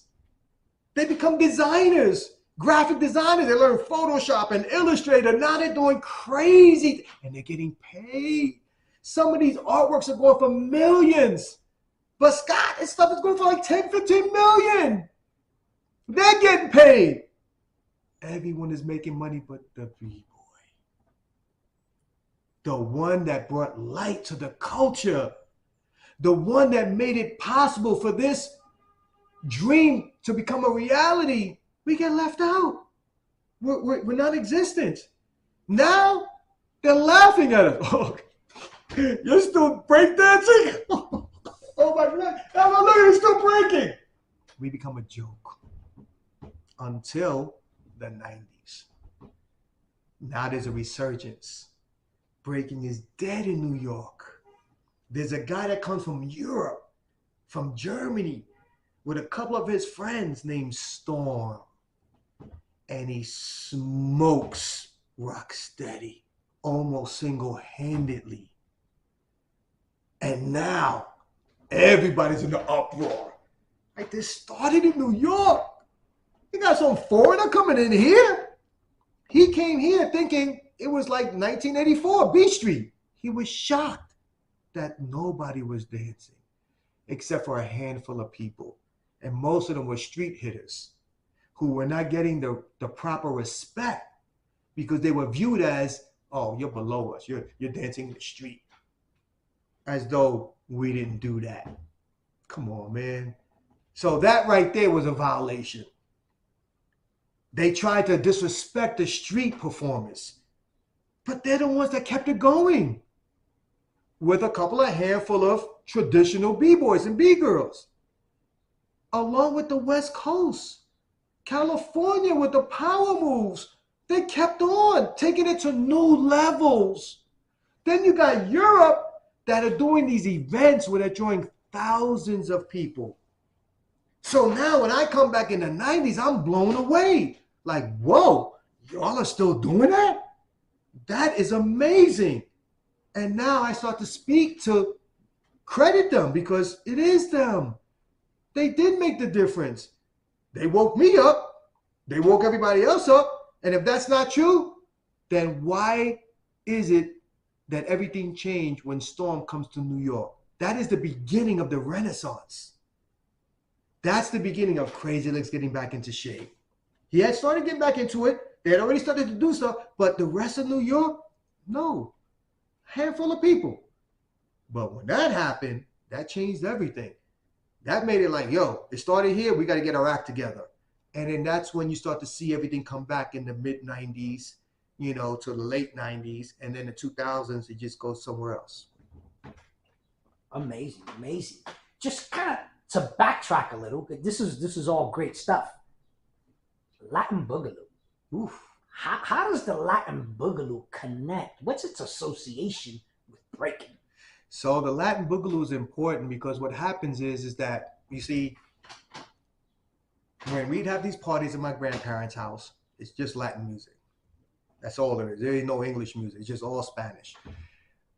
Then us as kids, like I said, when I'm growing up, you know, don't speak Spanish. You're in America. And then now, you know, ABC radio, it's all American music. It's mostly rock, country, you know, folk music, you know, soul also. But there's this. So now you have a group of people that now start to take the Latin music, but now sing in English. That is the beginning now of fusing those things together. Now, not only do they do that, but they also take English style music and sing Latin over it. So it's both ways.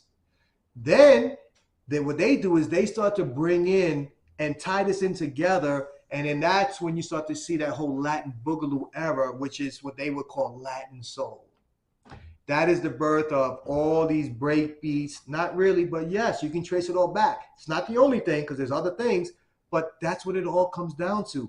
When you listen to all the original break beats, again, there's two. If you don't come to the Latin side, you don't know about this. If you just know James Brown, then you're limited because it's not just James Brown. Did he play a big part of it? Of course. But why did he play a big part of it? Because now when Latin Boogaloo comes out, now, quote unquote, they're adding soul to the Latin music. So now it makes it more acceptable for people like me now. Because now it's not strictly Latin. Now you got a little soul, you got a little bit of English, you got a little It's not known as hip hop, but you got a funkiness to it. Now you can get down to it. Now, okay. So the transition for the rockers who come from the boogaloo, that's all comes from the Puerto Rican community, culture.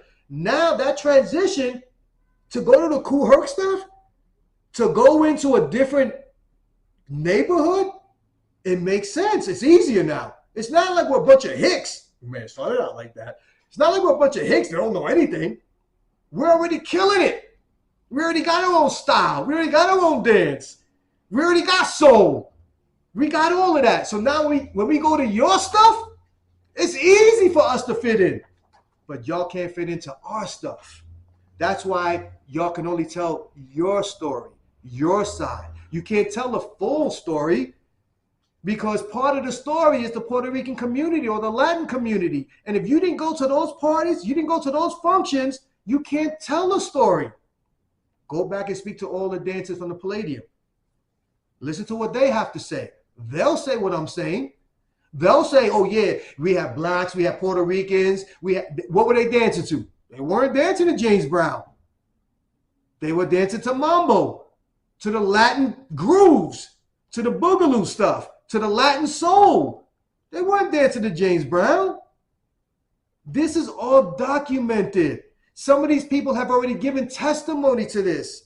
All those Latin dancers from the Palladium era, not all of them were Spanish. A lot of them were white.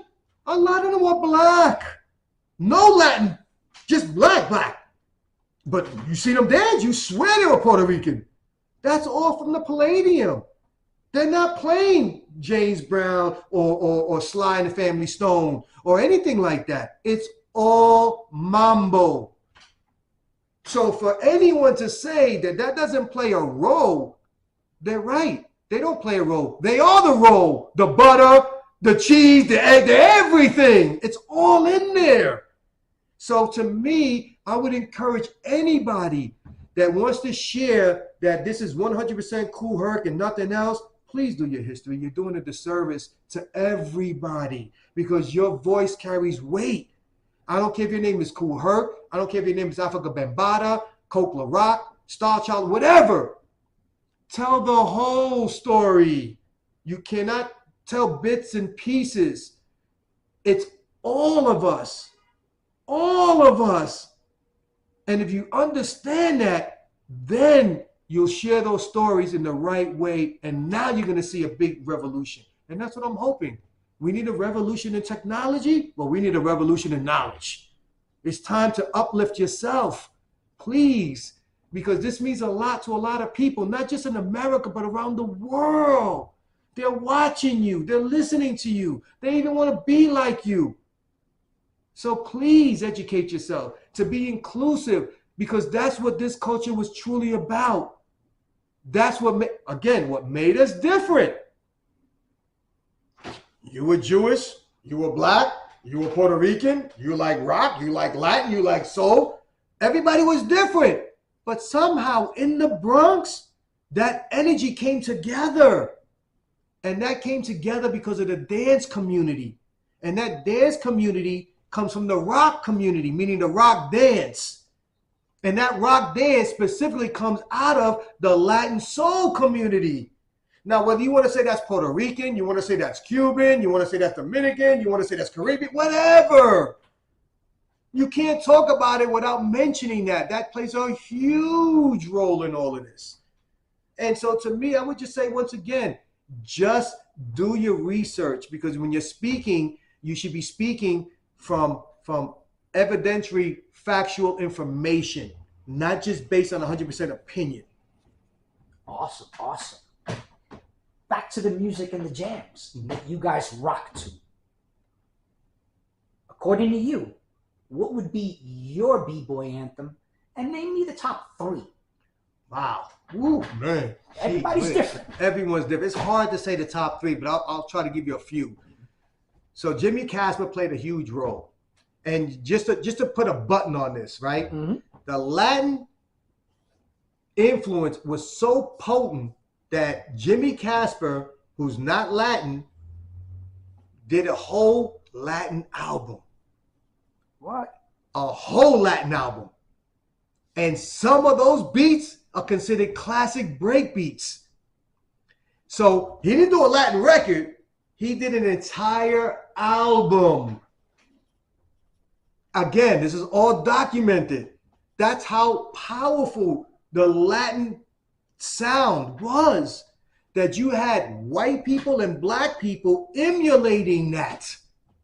But in terms of anthems, I would have to say Just Begun. I would have to say The Mexican. I would have to say Mama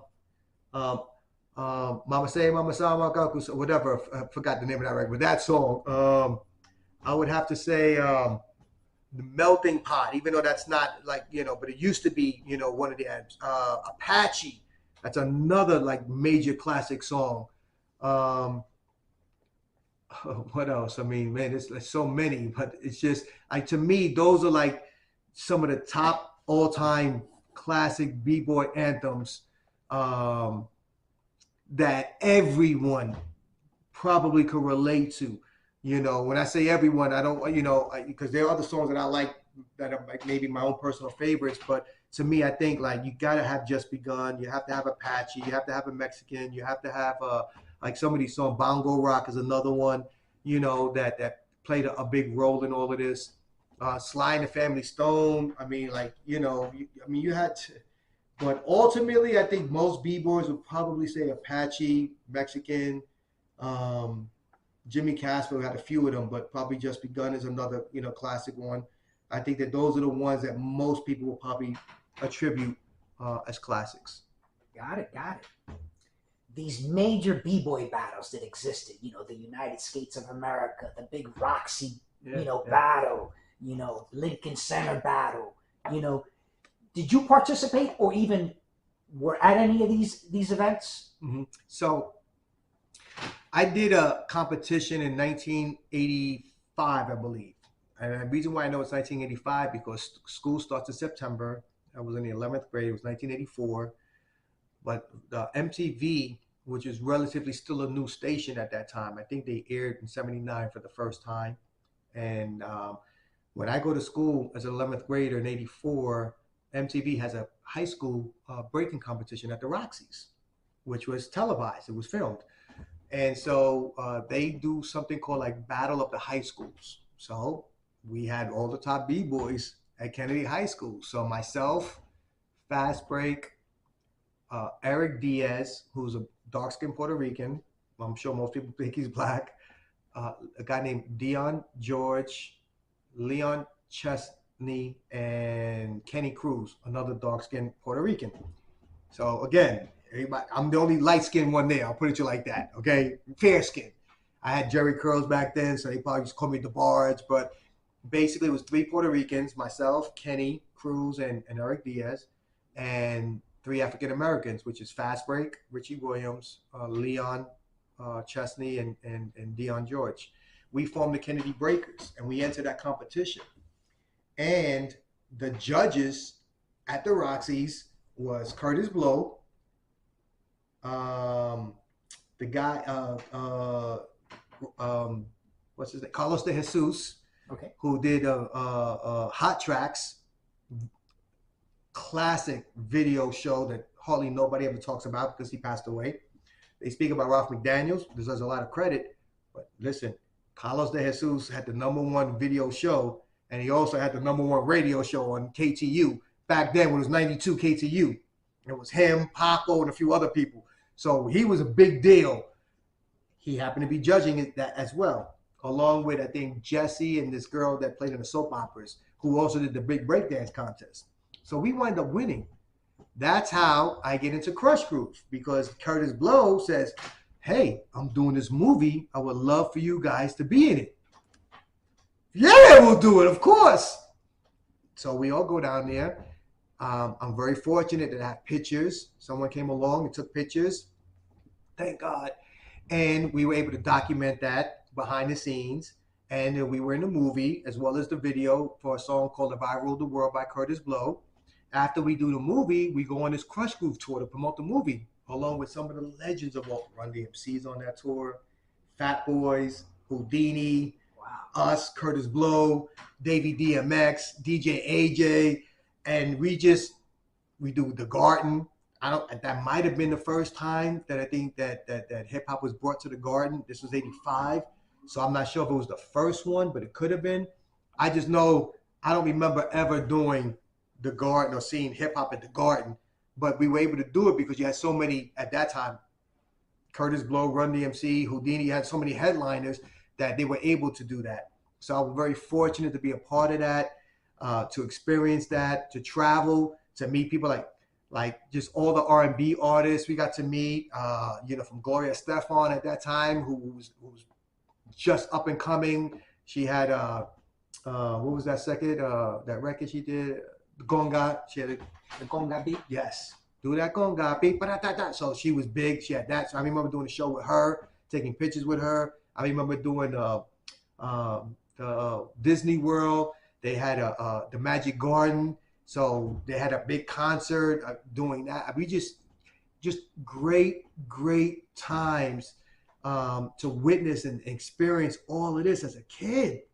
Again, we're just kids. We're not adults. We're all kids. We were all in high school still. To travel the world and do movies. And even for me, that was the second movie. The first movie I did was The Last Dragon. Well, I thought it was going to be a low-budget movie when they were filming it because it was low budget. But then when the movie comes out, I'm like, this is a really good movie. And I'm in it. And you can see me in it. So I'm fortunate to be in two movies that will go down as classics 200 years from now. They're going to talk about, just like they talk about Bruce Lee or Jim Kelly or Three the Hard Way or Claire Patrick Jones or any of those classic black exploitation movies. Those two movies are in that category. And I'm personally fortunate enough to be in those movies. And not just myself, but people like Tiny from Incredible Breakers was in that movie. People like Joseph, Joey Flash, he was in that movie. There were other people in Crush Groove like Float from Incredible Breakers who was in that movie. Us that were in that movie. So there were a lot of people that were in these movies, whether it was extras or doing little bits and pieces, because again, this is the energy that's coming out of New York. And it's not just even in New York anymore, because New Jersey, Connecticut, Long Island, everybody's coming. But it was so impactful that everybody that grew up in that time frame was doing something like that. They may not have been professionals, but if anybody's within 50 or 60 years old, they're going to say, oh, I used to do that and do a little something. All of them. Everyone. I just met the new school superintendent in Yonkers. Okay, now Yonkers, a population of over 200,000 people. Our school district alone has 28,000 kids. I just met the school superintendent, and the first thing he told me was, oh, I heard that you're doing the breakdancing league. I said, oh, yeah, man, it was a pleasure. I grew up in the 80s. Oh, man, that's cool, yeah. And he throws me a wave. He's the school superintendent in the third largest city in the state of New York. And he's giving me a wave. Whoever thought that hip-hop would make it this far? Come on, man. This is great, man. It's amazing. Kids. And I see doctors doing that. That's amazing, man. This is great. Wow. Back when you were with the New York City, you're still with the Breakers. Yep. But when you were rolling and breaking with the New York City Breakers, did you guys go to any neighborhoods and battle any other crews? Yeah, absolutely. Do you have something memorable? Yeah, sure. So what people don't know is that Michael Holman, they know this, that Michael Holman was our manager. Okay. But what people don't know is that there's a guy named Vince Gallo. Look him up, please. Vince Gallo. He's wound up being a music producer, a TV movie producer. He did a movie called Buffalo 66, I think. He did a few movies. He did very well off now. Well, he was like our manager. He was like the assistant manager, kind of, sort of like. So he would always take us around. He was the one that would watch us, take us from place to place. So one day, he lived on Prince Street. So he's called Prince Vince. He's in a Graffiti Rock. You can see him there. He's an Italian guy. Manhattan? Prince Street? Yeah. He had an apartment. It was maybe it was a 1-bedroom. I think he still might have it, to be honest with you. I don't even know, but he's very well off, so I wouldn't be surprised if he kept it. I'd have kept it. Yeah, for sure. That's priceless. But so we all stay over his house, and we go to the Lower East Side to battle a crew called Scrambling Feet. Yes, we go in a van. He had his big van, and I think Bam Bam the Little Robot. I don't know if he was there, but I remember he told me he had heard about that. I said, "Oh yeah, that was us." He said, "Yeah, I heard New York City Breakers came down." I said, "Yeah, that was us. We were all in a van, and we popped out. We started battling them, and after the battle." Again, I don't know how that got set up, but somehow there was an issue, and we all got in the van, and we were like, we going down the battle, Scrambling Feet, let's go. So after the battle, Vince Gallo, back then they had payphones. You know, for those that don't know, they didn't have cell phones. It was a big thing. You know, you had to put might have been a dime back then. It wasn't even quarters. Right. That's where you get dropped a dime from. That's what that is. So for those that don't know, they say, yo, he dropped a dime. That was because the phones used to be 10 cents. And so you would drop the dime and you could make a phone call, which meant you were ratting somebody out. When they changed it to a quarter, you couldn't say drop a dime, but they do say that. So that's that reference. But back then, after the battle took place, he was so impressed that, again, I was already doing these moves which like people were amazed because it was just different. Mm-hmm. It was new. Anything new, people are going to appreciate. He calls up Michael Holman. And again, and I'm probably 15 or 16. I don't even know. Again, we're in school. I don't even know how old I was. I think this was 84 maybe. I think somewhere around there. So he calls up Michael Holman and he says, Michael, you know, you need to really start putting London down with these shows, man. We just finished battling Scrambling Feet. My God, this is my guys. He was doing this. He was doing that. He was doing that. And I remember because I spoke to Michael Holman about that because, you know, I had always wondered, like, why I always felt like I was being frozen out. I wasn't really being included. Like, I didn't really kind of get it. When Glide Master passes away, I'm not included in the performance for Ronald Reagan in 1985. Instead, they put little Alex, who did a great job. And I get it. He was a little kid. He was cute. He was phenomenal, too. I'm not taking anything away. He was a phenomenal. He deserved it. But I wasn't trying to hear it. I was family. I was there from the beginning. I was part of all of this. I supported this. I helped build it. And now my best friend passes away. And now I can't, after all of this, being humble, taking grief from people, saying I was stupid because I'm representing a crew that's not really putting me on these big shows. And now I can't even do the biggest performance and represent my brother. Like, that was the last show we did as New York City Breakers. After that, everybody cried, and it just fell apart. Like, he was the glue to everything. You know, he was the one that connected all of us together. And, like, in any team, in any organization, you're always going to have someone that's out of control. You're always going to have somebody that's flamboyant. But you're going to have somebody that keeps everything together, the heart and soul, the glue, the one that calms people down, the one that can make this person get along with this person, make everybody see the greatness. And that was Glide Master. So when he passes away, all of that goes with him. Now it's just chaos. Wow. And that's the end of New York City Breakers until I come back in the 90s. And now I'm like, we got to do something to let people know about this history. Because at that point, the only people that people were talking about was Rocksteady. Because nobody was dancing. There was no dynamic rockers until I bring them out for Back to Mecca. There is no Magnificent Force until I bring them out. There's no Don Camp. There's none of that until I bring everybody. I bring all the original poppers from LA, lockers from LA, rockers, breakers. I bring the MCs. Flash is there. Curtis Blow is there. Das Effect, everybody, Cold Crush Brothers are there, DJs are there, and that's the first time that people in New York are now receiving information. They didn't know who Don Campbell was. They're like, oh yeah, I do remember Soul Train. Wait, that's him? Wow, yo, can I get your number? Wait a minute, you helped create the Boogaloo style of popping? Yeah, my name is Boogaloo Sam. Oh man, listen, I want to throw a popping event. Can I get your number? Oh man, you guys are the original rockers? Oh man, yo, can I get your number? Up until that point, everything was Rocksteady. There was no New York City Break. It was nothing. So that's the first time that the generation that now kind of controls the information highway, if you will, they get exposed to that information. Now they're starting to know who these original OG pioneers are, and everybody exchanges information. And that's when you start to see these events take off. So I like to say, like, before Christ and after Christ, back to Mecca was that. Before back to Mecca was whack. After back to Mecca, it shoots off like a stock, like Apple computers. Now, I like to think we had a small part in this. And I tell people, we weren't the first. I wasn't the first one to do events. I wasn't the first one to do it in America. I wasn't even the first one to do it in New York. I wasn't the biggest.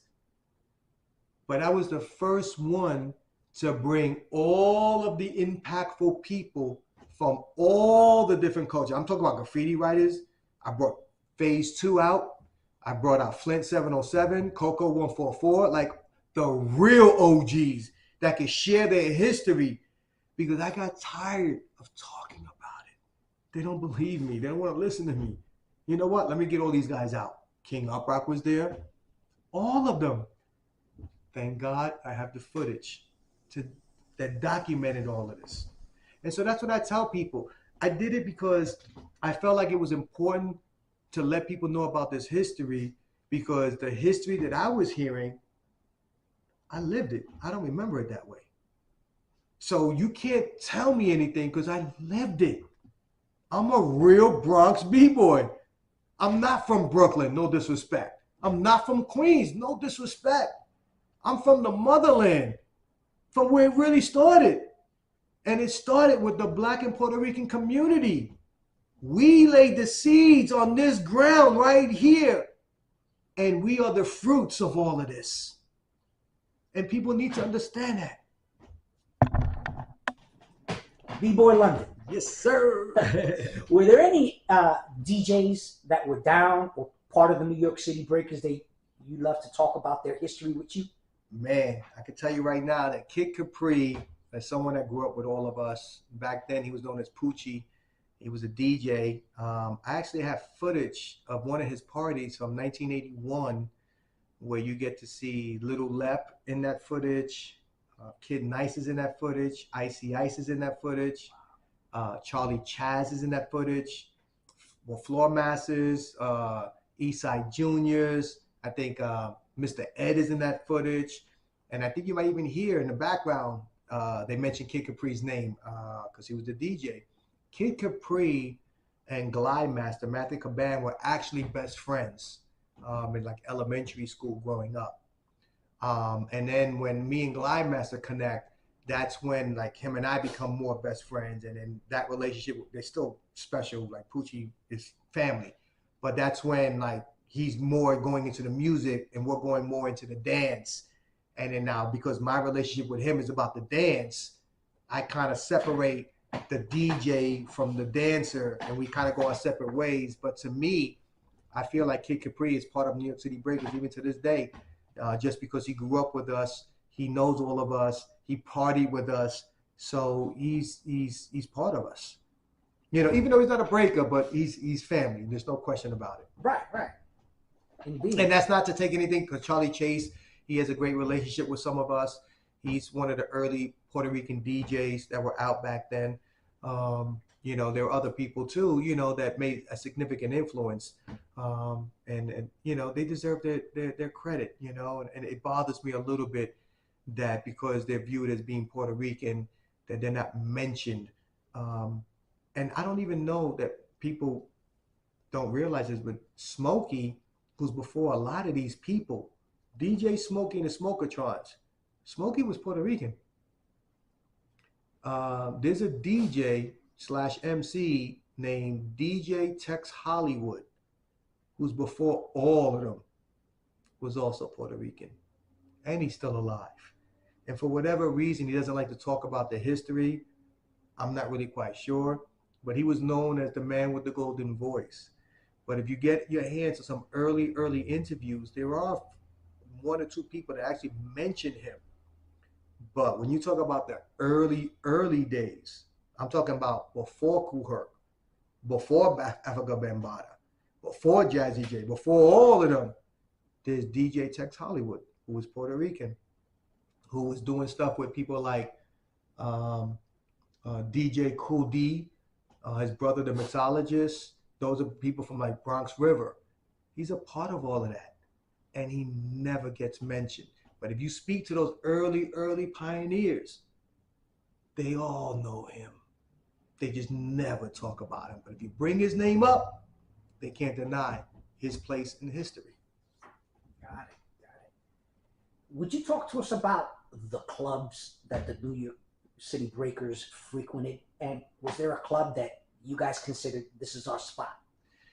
Well, I guess, yeah, there's a few clubs. Obviously, First Class was a club in the Bronx that everybody used to go to. The Grill, which was in Manhattan, that's where Floor Masses, who later become the New York City Breakers, gets invited to battle Rocksteady. So what happens is that Michael Holman, who eventually becomes our manager, was managing the Rocksteady crew.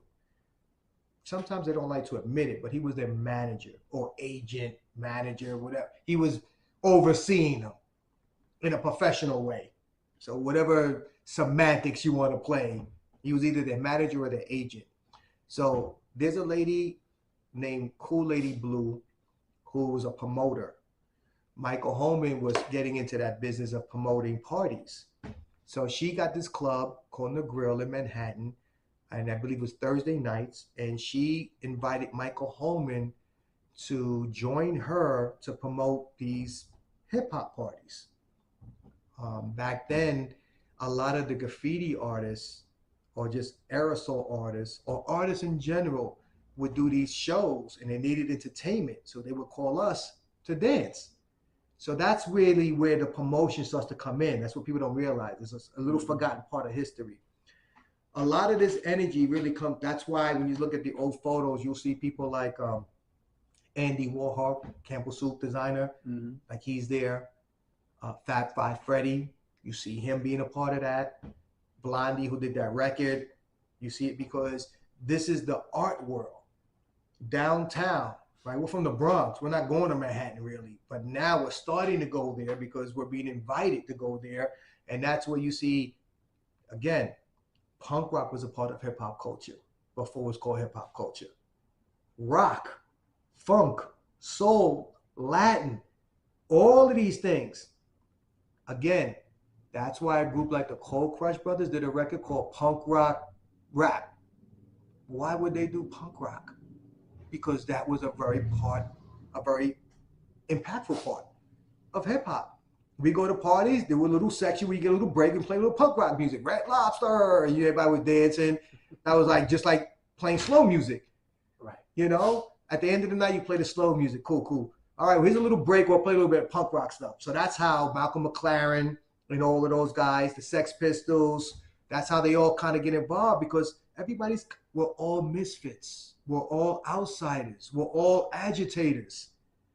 All of the misfits come together. That's what Queen, that was hip hop. Another One Bites the Dust. You listen to the early records, they sample it. So the break beat, I got that big beat. That's why people used to rap. These are rock records, right? So all of this is a part of the culture. You asked me, what was the question? And I kind of went sideways. Oh man, I lost my train of thought. I had asked you about the clubs you frequent. Oh, right. So the Grill, Michael Holman is managing Rocksteady, and he's not from New York. So he's learning this culture, and us kids are teaching him the culture. So he asked Crazy Legs of Rocksteady, who's the president, like, I like the breaking, but like every Thursday we're kind of doing the same thing. I'm getting a little bored. The people are getting kind of bored. It's not like, again, there's no real power moves. This is 82. It's not like what they're doing today. Back then, a power move was like a backspin, Right. Windmill, you had windmills, you were elite, so this was still the early days. There's only but so many footwork combinations you could do that's going to create excitement. So now, week after week, it's like Michael Holmes, Crazy Legs, like, what is this thing called battling? I keep hearing. Everybody keeps talking about this battle thing. Mm-hmm. He doesn't know. He's unaware. He just knows that that's supposed to be the exciting part of the dance. Seeing two crews or two people go at it. So he wants to see it. So an invitation is sent out and is delivered. And they want to invite the Floor Masters to battle Rocksteady at Club Negril.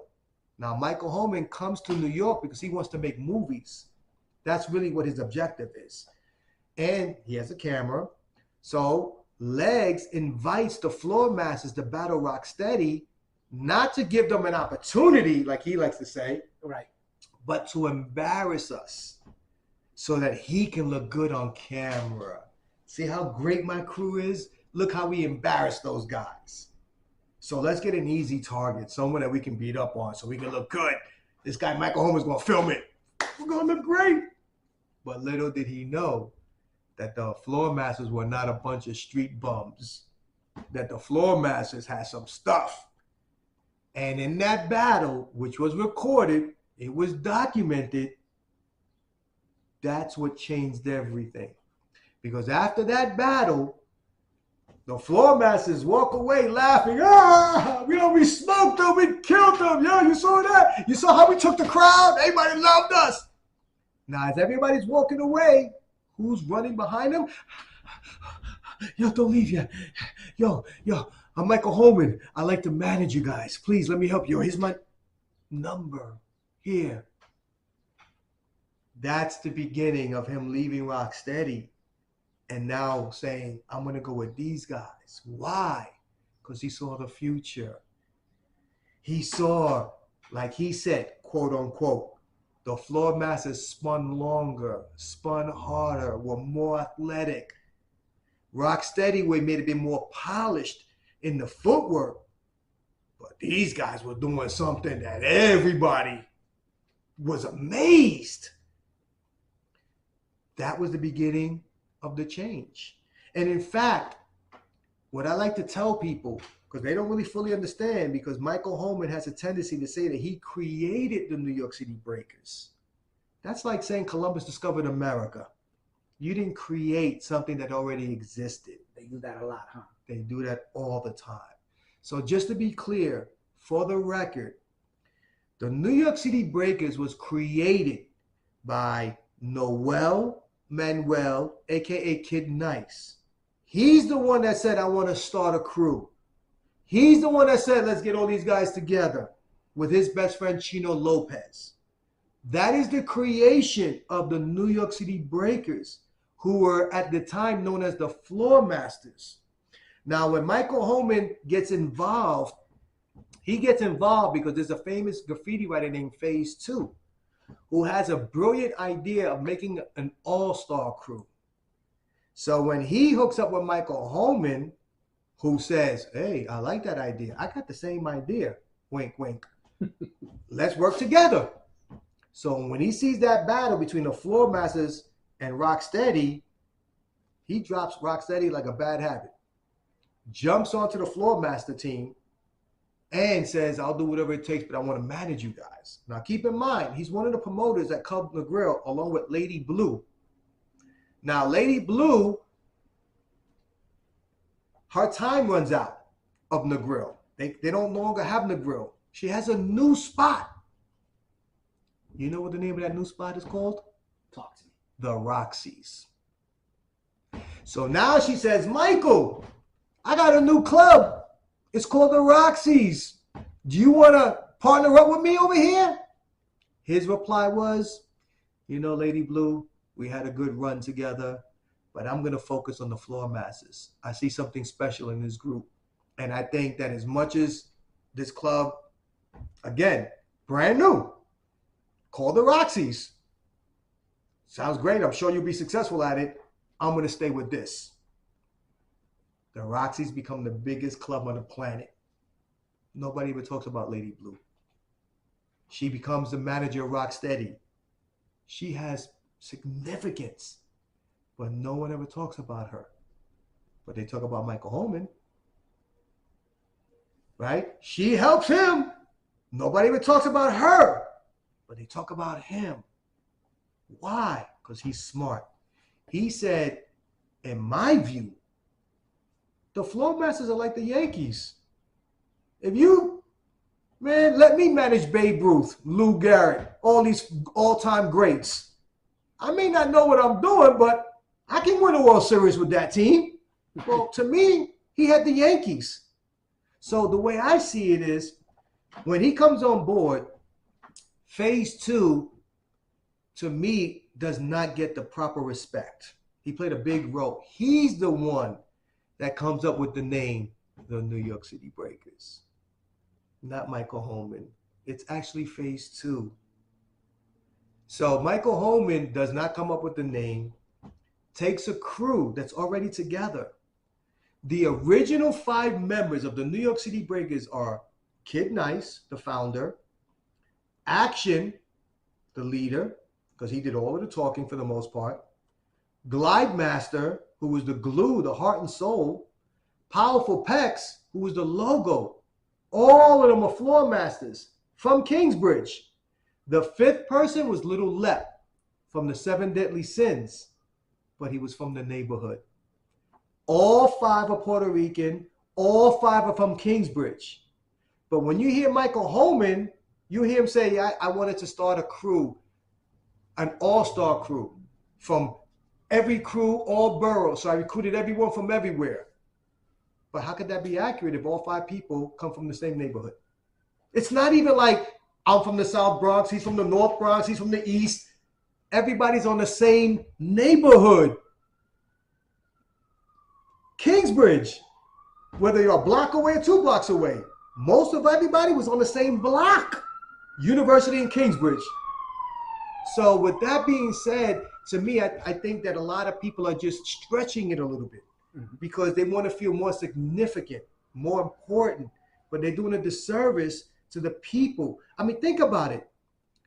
Kids came up. Noel is a kid. He started something as a kid.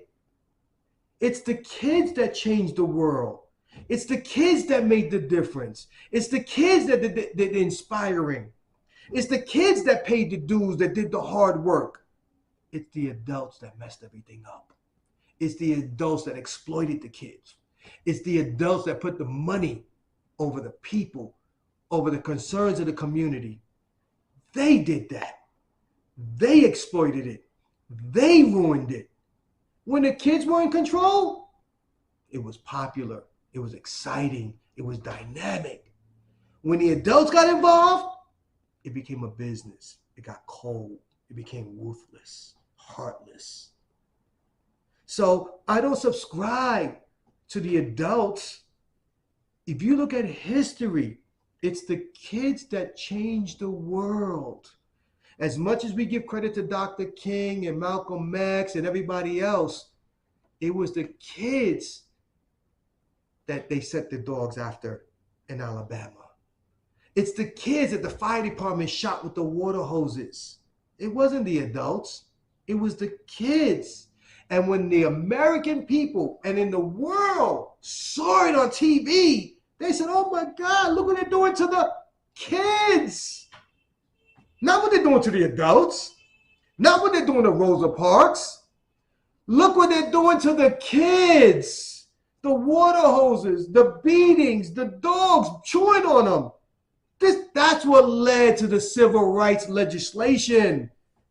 That's not to discredit everything else. But anytime you do damage to a child, it hits different. It's not the same. So talk about that, because that's the real truth of it. It's the kids. Stop taking credit away from the kids. It's wrong. And they all do it. I don't hear anybody talking about these kids. Nobody. And if I'm wrong, please show me. I'd be more than happy to say I apologize. I take that back. Until then, you're wrong. It's the kids. And I stand by that. Battle of the Boroughs. Woo! How did that come to your mind? Tell me about the beginnings of Battle of the Boroughs. So, as we come back in the 90s, I see something called Battle of the Year. That's in Europe, in Germany. There's a guy named Thomas that puts it together. That's when I realized, whoa, this is huge over there. Like, they do Battle of the Year. It's not like a couple of hundred people. It's like a couple of thousand people. It's like an arena. It's like WWE or WWF now, you know. I'm like, whoa. So that's why I tell people, you got to credit the Europeans, man. You can't stop disrespecting them, man. They kept this thing going. They kept your legacy going. If they didn't do that, maybe we're not here today talking about this. Stop disrespecting LA. California held that down. If they're not doing that, we're probably not here talking about it. So when I saw Battle of the Year, I was like, whoa, man, shoot, how come we can't do that here? Someone said, oh yeah, they do something like that here. I'm like, they do? Where? In California. I said, no way. What do they call it? B-Boy Summit. I said, oh, then they showed me the footage. I said, whoa. It wasn't as big as the one in Germany, but at least somebody's doing something here in America. So I tip my cap. That is dope. I love it. I want to do something like that. So I invite a person by the name of Zulu Gremlin, who was from LA, at the time was relocated to Florida. I tell him, I want to do these events. I want to start producing events, and I want to talk some history because people are misinformed.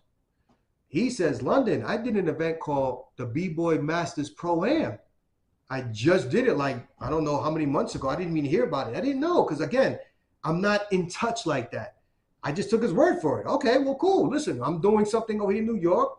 I have this apartment. I would love for you to relocate. Come up here. Help me out. Like, I'm trying to make some history. I'm trying to do something. I promise you, we're going to do something special. So he said, all right, cool. I meet a person by the name of Fever One from Seattle. He's white. He tells me when I first meet him, oh, yeah, I used to practice with Icy Ice from New York City Breakers. No way. Get up. He used to live in Seattle. Yeah. Well, during the time he lived in Seattle in 86, 87, he would come and practice with us. I said, oh, man, this is beautiful. So you're like New York City. You're part of the family. You're part of the family tree. I'm going to be doing these events. I've invited this guy named Zulu Gremlin to come stay with us. Why don't you come and move in? So he packs his bags and he moves into the Bronx. And we're all living in the same, my apartment, my lease. We all move in together. And now we start to create something called Breakbeat Assassins. And there's 4 of us. There's Speedy D, who's Puerto Rican, but he looks white. So we used to call him White Boy Speedy.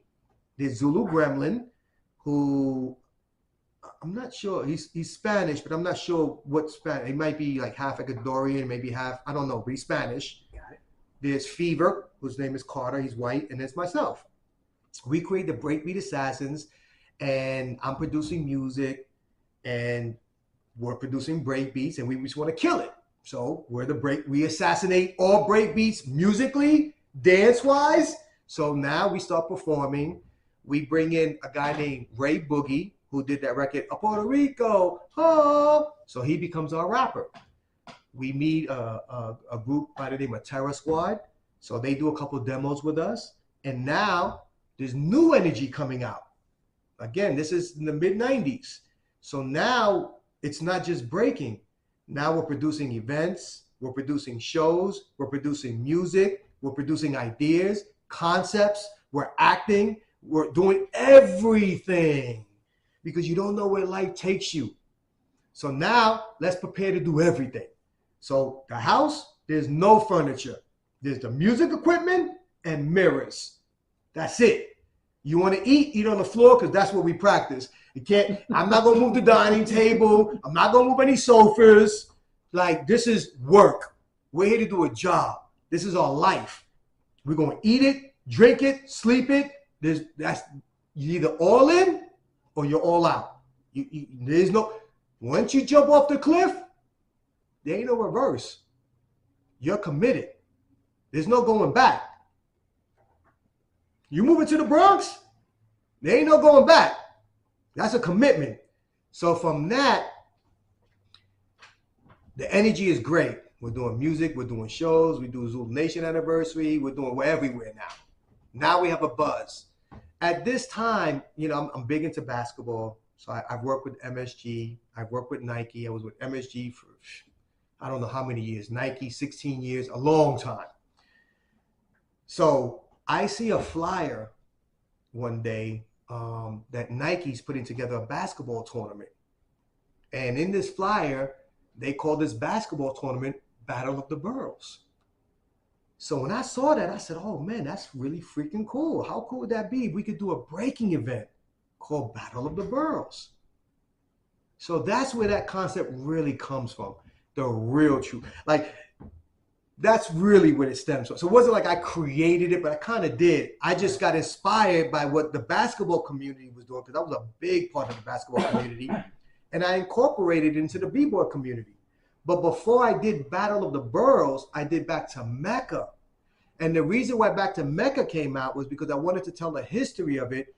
And I felt like if I'm going to do this, I would love to do it at the Garden, the Mecca of basketball, the Mecca of boxing. And now it's going to be known as the Mecca of hip hop culture.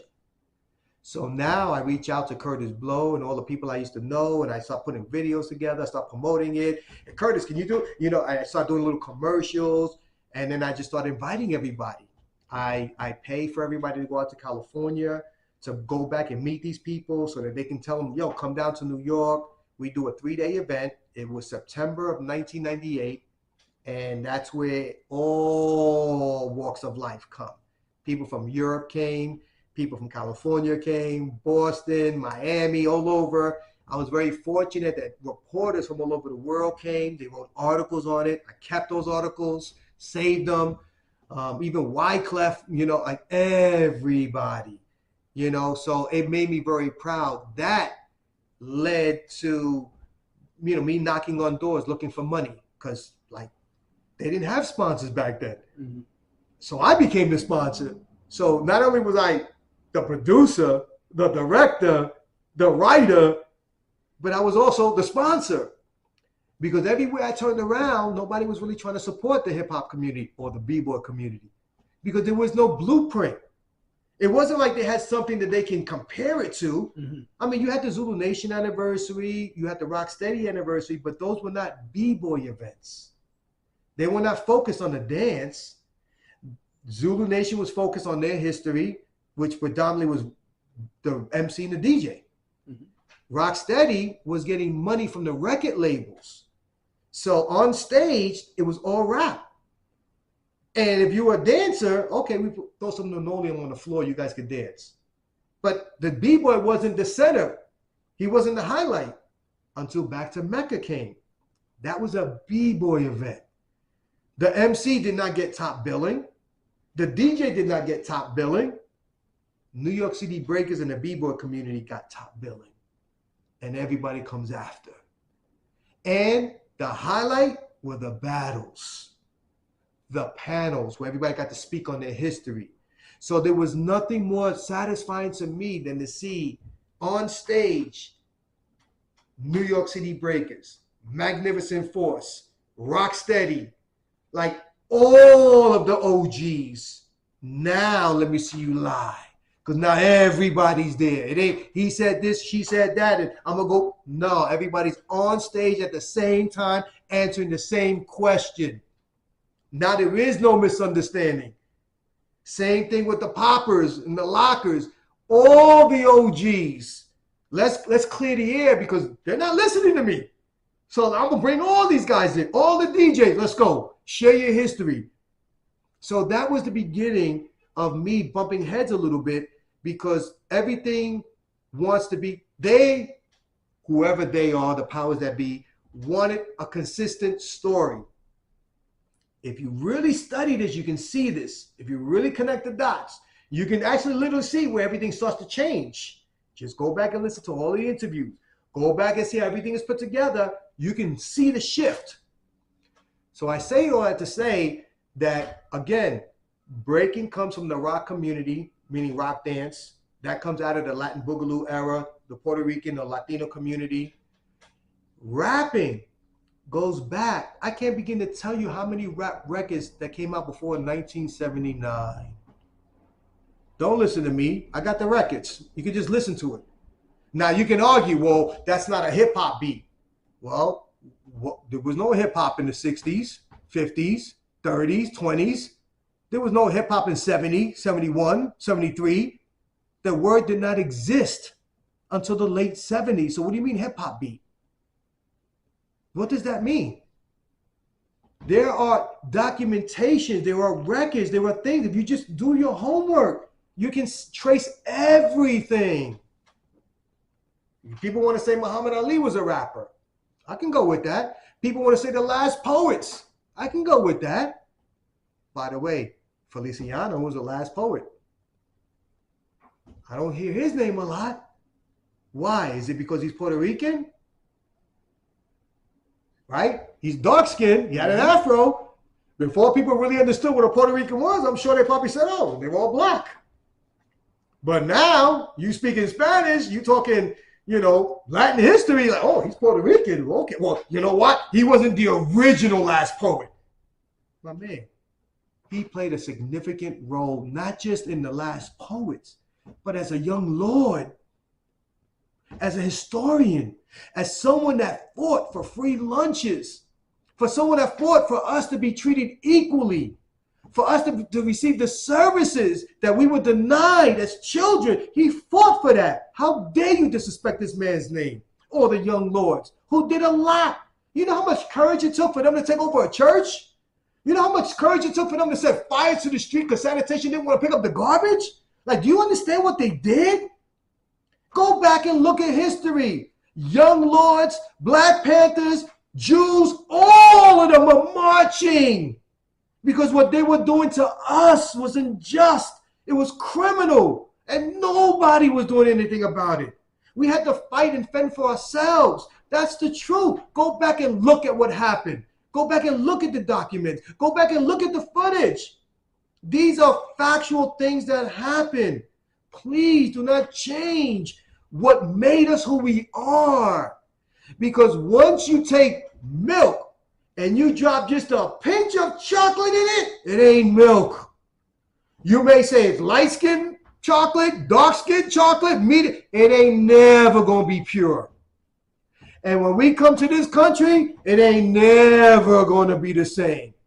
It'll always be influenced by what we brought to this community, to this country. Whether you want to acknowledge it or not, it's in the record books. You're just not talking about it. So let's talk about it. Awesome. Project Roots. What does Roots stand for? Tell me a little bit about Project Roots. So Roots is something that I did not create the concept for. There's a famous b-boy named Track 2 who told me about a Latino that was doing a project, and unfortunately he committed suicide. And he told me that he was doing something called Roots. I had told Track that I wanted to do a documentary called Roots and based it on our roots. And I said, don't you remember back in the 70s, Alex Haley did that mini series called Roots? And of course he said, of course. I mean, that was huge. Everybody saw it. I mean, that was a talk of every day we went to school, we talked about Roots. Yo, did you see the episode where they did this? Oh man, did you see Kunta Kinte when he cut his foot off? Like, oh my God. Like, that was the first time we were exposed to what we viewed as the real truth. Even if they put Hollywood to it. But to us, we were kids. I think 1977, 76. I don't remember what year. It's the 70s. Mm-hmm. All I know is that every single day we talked about the teachers, everybody. It was that impactful. So I felt like I wanted to do something like that, but trace the roots back down to how we really got here.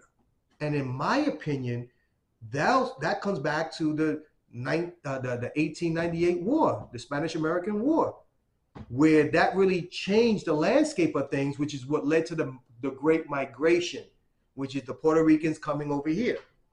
So with that being said, when I explained that to him, he said, oh, this is somebody I know that's doing, and I forgot his name right now, and I apologize, but I'll try to get it to you. But he said he's doing something called, he wanted to do something called Roots, which stood for respect our original tradition and style.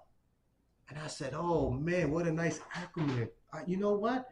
I like that, because I was just gonna call it Roots just because I felt like we're part of the root of all of this, and I'm going to trace it back to the root. But then when he put that to it, I said, you know what? I kind of like that. So maybe I'll flip it. Maybe I'll keep it the same. But you know what? I want to incorporate that. But for me, I felt like I want to do what Alex Haley did. I don't want to do a 1-hour documentary. I feel like there's so much information that's all connected that this is going to take like a mini series, like Shogun back in the days, like Rich Man, Poor Man back in the days, like Roots back in the days.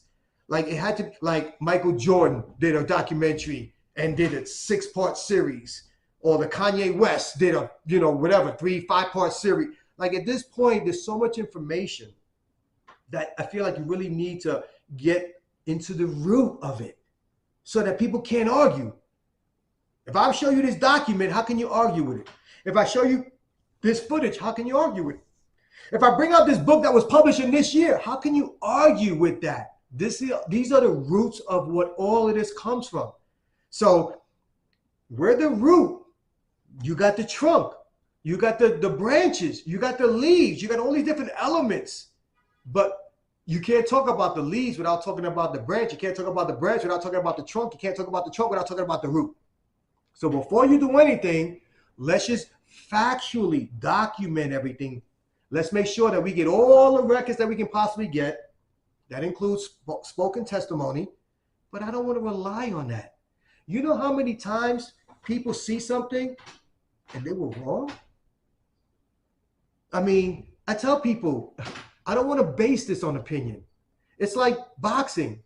We can both see the same fight and it goes the distance, and you can say, oh man, this guy won. What, are you crazy? Nah, this guy won. Nah, he got more hits in. Yeah, but his hits were harder.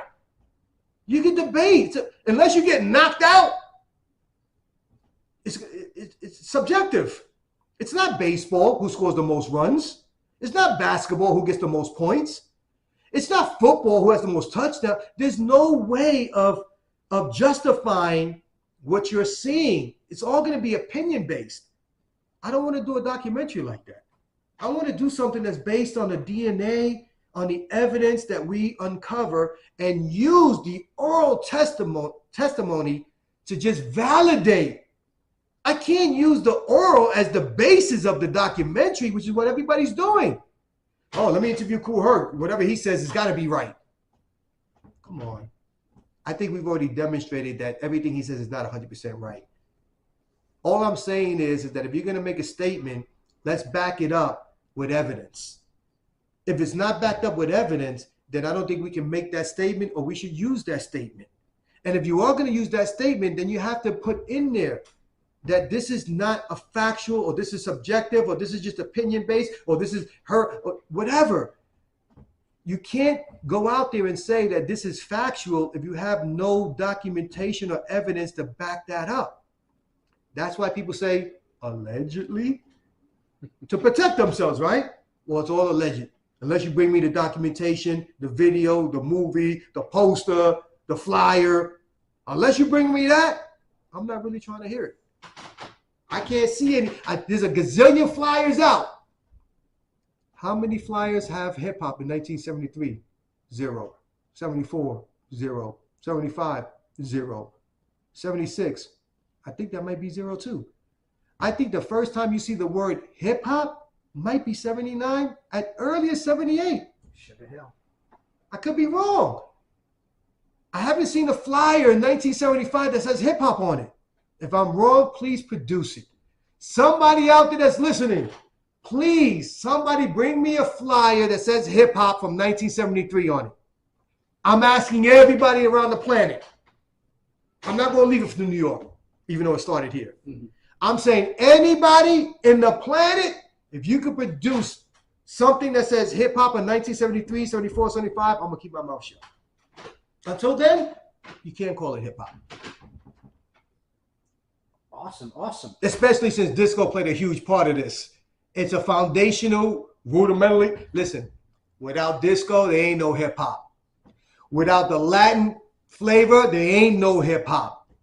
Without the soulful sounds, there ain't no hip hop. Just like a Puerto Rican, there are 3 elements: Taíno, African and European.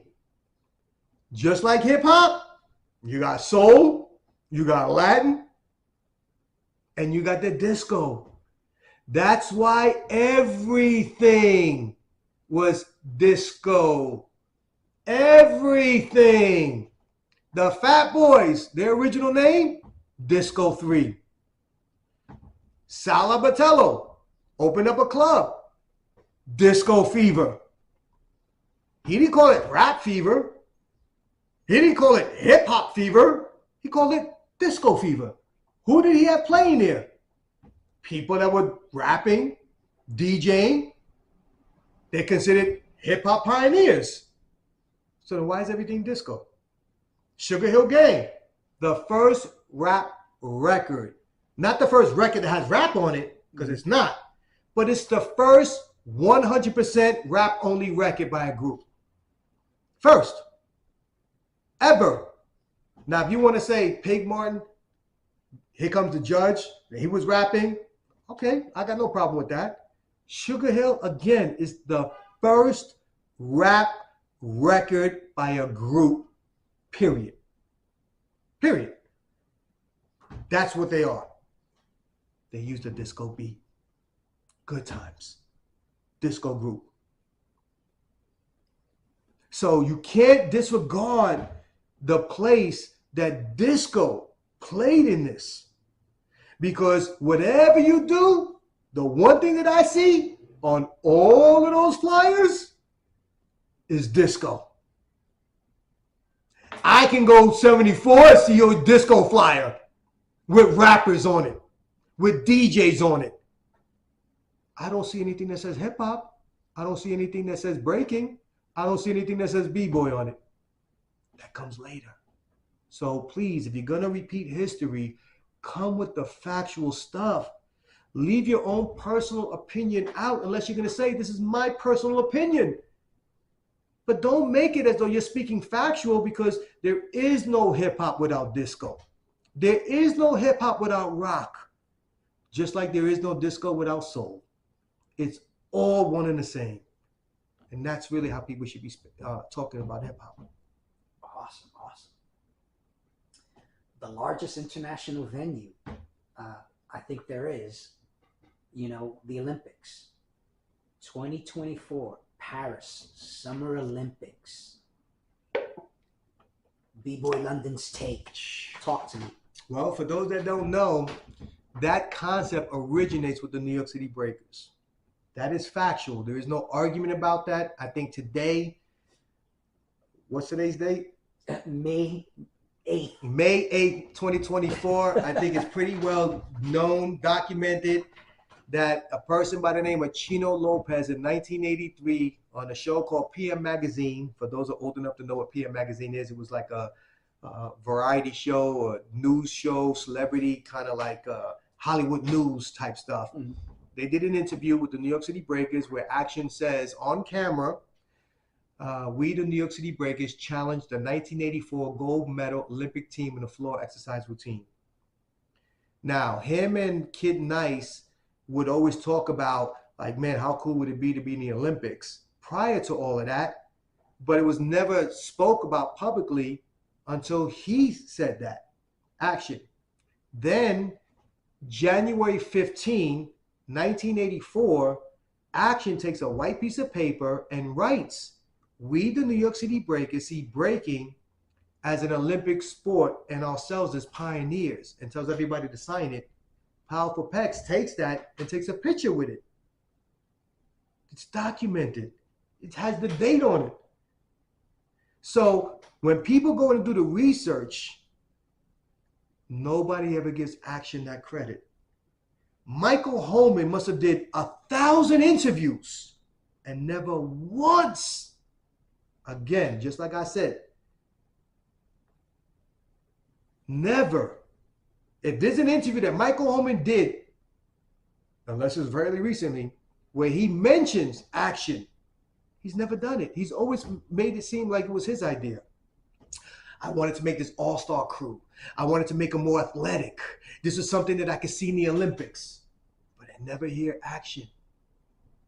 See, that's the misrepresentation that I'm talking about. Because you see, you know that he was a kid that brought to you that concept, gave you those ideas and said, I think, Michael, we should be doing this for the Olympics. Now you're a manager, so it's your job to sell that. Cool. But you didn't tell the truth. You should have credited him for that, and you never did. And then I hear other people talk about, oh, well, we had that idea too. Okay, you guys want to play that game? Okay, let's play that game. Okay? You know what I tell people? All right, so I was saying, you want to play that game? Okay, let's play it. What was it we were talking about before? We were talking about the Olympics. Oh, right. So action deserves that credit. And he's not given that credit. Right? And Michael Holman should have given him that credit because he knows the real truth. And that was stripped of him. And to me, that's part of the reason why I think people don't support the Olympics the way they should have. Because what they look at it is, wait a minute, how can you celebrate the Olympics and not have the New York City Breakers be a part of this? That would be like celebrating electricity and you don't want to mention Thomas Edison. That would be like celebrating the automobile, but you're putting Henry Ford in a closet, never to be mentioned again. So people are going to feel a certain way, like it's not authentic. You're not keeping it real. Like, we don't play a part in this. We created the concept. So when I hear other people try to say, oh, we had that idea too. Okay. Like I said, let's play that game. All right. Show me what the 1984 gold medal Olympic team is wearing. Now go back and look at Soul Train and tell me what the New York City Breakers are wearing. The exact skin tight spandex. Now keep in mind, we're B-boys from the Bronx. That's not exactly a look that you want to walk around the Bronx wearing. Okay? So when you talk about a commitment, that's a commitment. You got to understand, we're giving you everything we have. We're dressing like the Olympics. We're performing like we're tumbling. Like they don't get the concept. You made fun of us. You're not B-boys. You're gymnasts. Because we were doing windmills and headspins? Because we were doing power moves? It's all part of breaking. You can't just have the dance be just one tiny element. Man, can you imagine if the only thing you can eat in your life is rice? No beans, no meat, no salad, no nothing, just rice? Can you survive? Yeah. It ain't going to be the healthiest life you're going to live. It's the same thing with the culture. We're not healthy because you're not absorbing all of the vitamins and minerals that we gave you as kids. You're doing what the American government does. You're stripping all of our food from its nutrients and you're processing it, and we're dying of cancer and diabetes and Alzheimer's and everything else. Because there's no value in what we're putting into our mouths, just like there's no value in the stories that you're telling. Because you can't tell the story of the Olympics without having the New York City Breakers, at the very least, action be a part of that. It's wrong, it's unjust, and the fact that the people that are supporting that behind the scenes know the truth, and because of, for whatever reason, they don't want to speak on that. Maybe they're afraid they're going to lose their position. It's history. You should be proud of that. You should be promoting that. You should be holding them accountable. You should be telling them you can't do this without them. And it's not until I come back recently that now they're mentioning it. You think they just started the Olympics this year? Think about that. No one has said anything until I come back and I start doing Battle of the Bros again. Until I start doing interviews saying it's action. Until then, they think it's Michael Holman. Until then, they think the Zulu Nation has something to do with this. This all comes out of the New York City Breaker camp. Michael Holman comes out of that camp. The Olympics come out of that camp. B Street comes out of that camp. Graffiti Rock comes out of that camp. Back to Mecca comes out of that camp. Battle of the Boroughs comes out of that camp. Freestyle Fridays, as seen on 106 in Park, is what I created, comes out of that camp. I'm the first artist, not someone that grew up listening to rap music. I'm a hip hop artist. I'm a real B-boy. I'm the first B-boy, artist, rapper, DJ, whatever you want to say, to have his own daily live talk show. Before LL Cool J, Queen Latifah, whoever. I'm the first. I created Freestyle Fridays. And again, it's all documented. Because anything you do on television is timestamped. Don't listen to me. Go back and do your research. It all comes from New York City breakers. Whether it's me, whether it's Kid Nice, whether it's Action, Icy Ice, who is considered the future, the greatest of all time. It's all from New York City breakers. And we don't get the acknowledgement that we deserve because of politics. I don't want to lose my position. I think people will respect you more by speaking truth to power. That's why people 500 years from now still talked about, because they speak truth to power. It's the David versus Goliath. It's the impossible. Who would have ever thought that someone wanting to spin on his head would be something special? They used to look at it like, there's something wrong with that kid. Like, what would make somebody want to spin on their head? Like, were you eating paint chips? Like, are you chemically imbalanced? Do we have to medicate you? That's what it was like in the very, very beginning. They looked at you like there was something wrong with you. This kid's got to be ADD, dyslexic. Something's wrong with them. There's a chemical imbalance. That's why I say to people, we were the children, like Rudolph the Red-Nosed Reindeer. We were the misfits on that island that nobody wanted, that nobody cared about. We raised ourselves. We survived. That's what I tell people. We're survivors, man. And I'm just here to just share my truth, my testimony, because you know what? There are other people just like me trying to survive. And if they understand this, they can get through it. I wish I met somebody like me back then. Man, my life would have been so much easier. But maybe that's the beauty of this, right? I went through this pain and this struggle so that now when I come out and I speak from experience. So I know what you're going through. I know what your parents went through.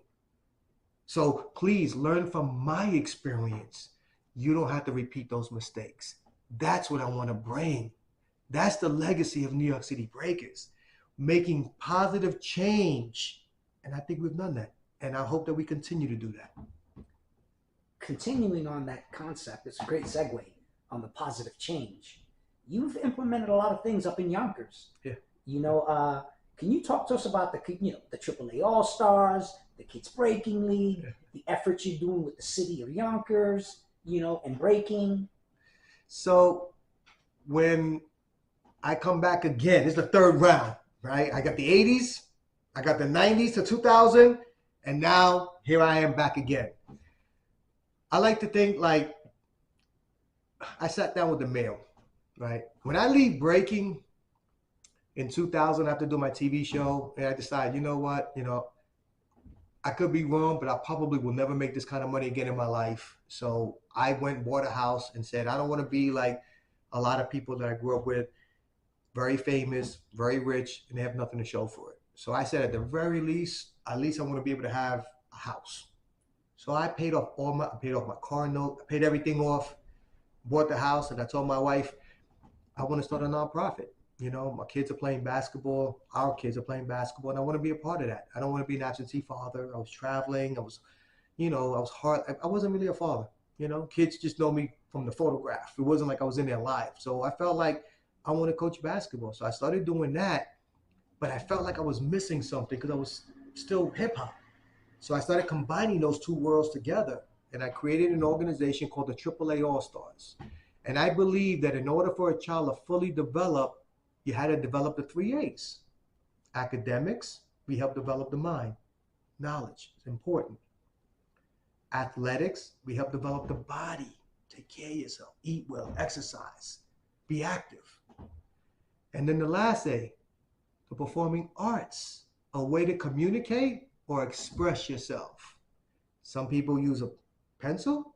Some people use a spray can. Some people use a brush. I'm a b-boy, so I use the dance floor. I use movement. But no matter where I go, whether it's China, Vietnam, Germany, I may not speak that language. When I hit that floor, or when I go like this, they understand me. So I don't have to speak that language.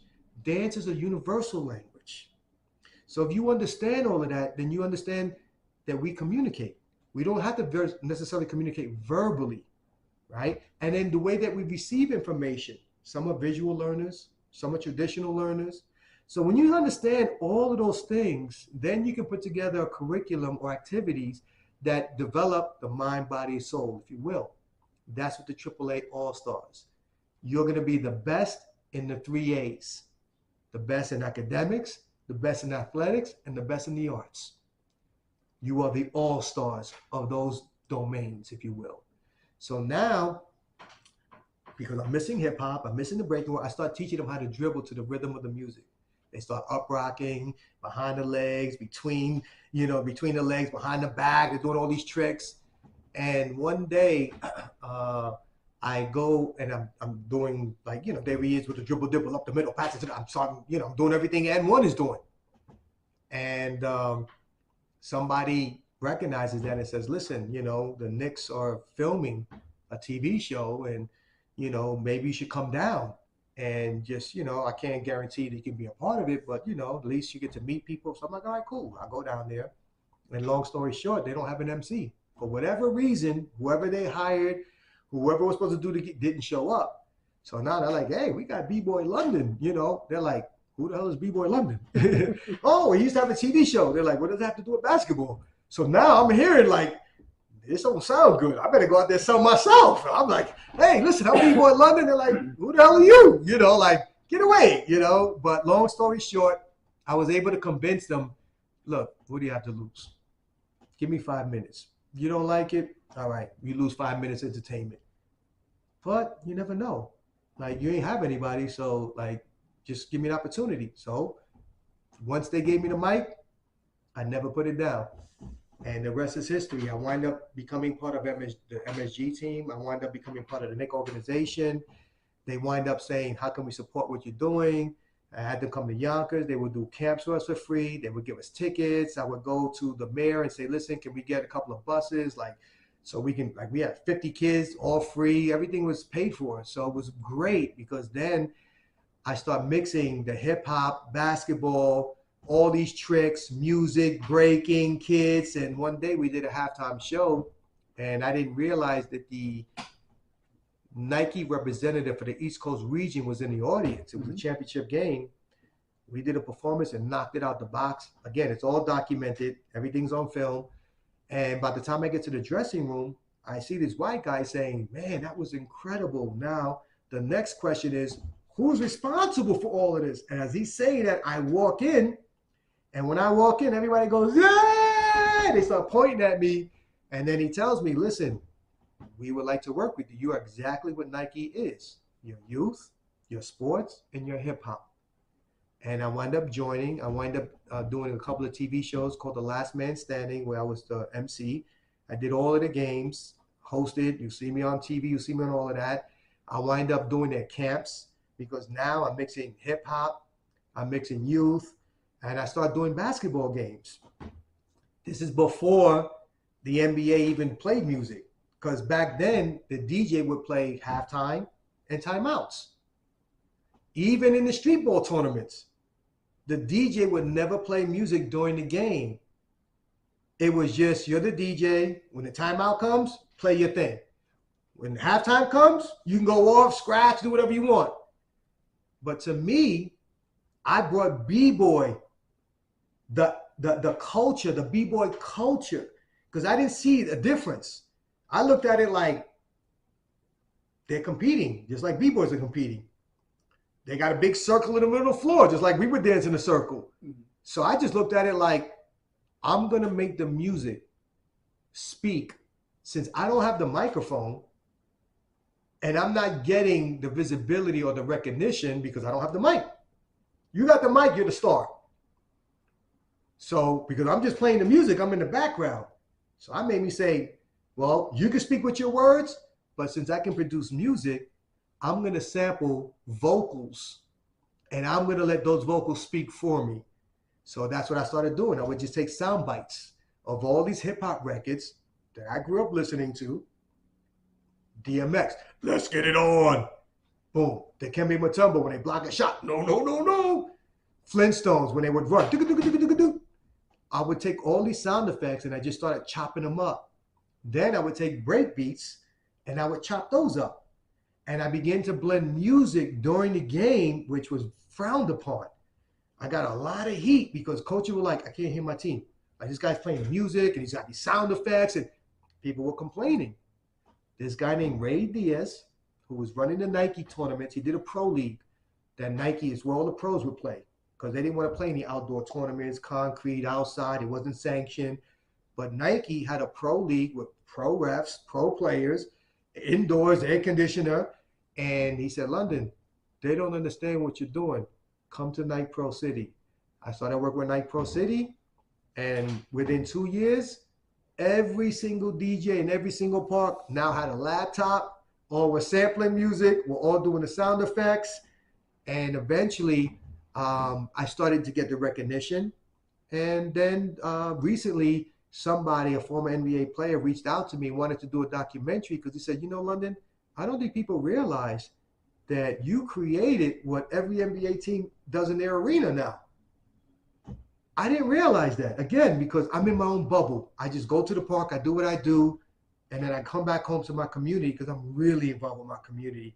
Like, I'm really involved with social programs. I'm really involved with the public school system.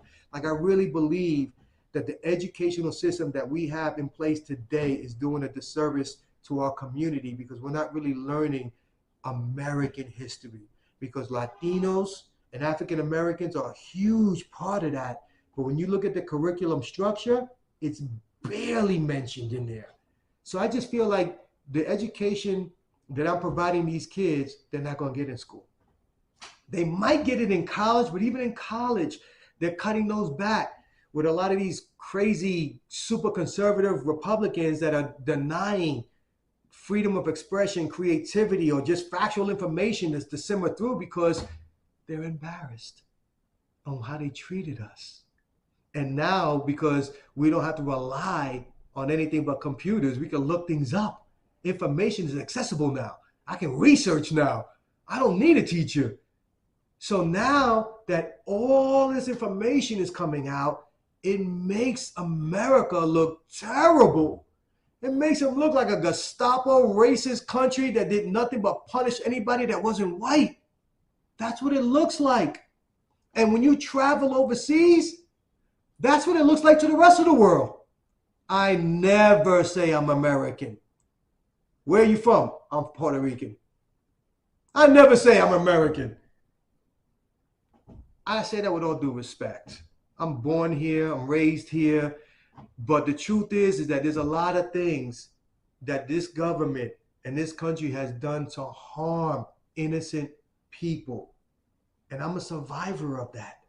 And I'm just here to say that as a survivor, you can survive this too. B-Boy London, what does being a B-Boy mean to you?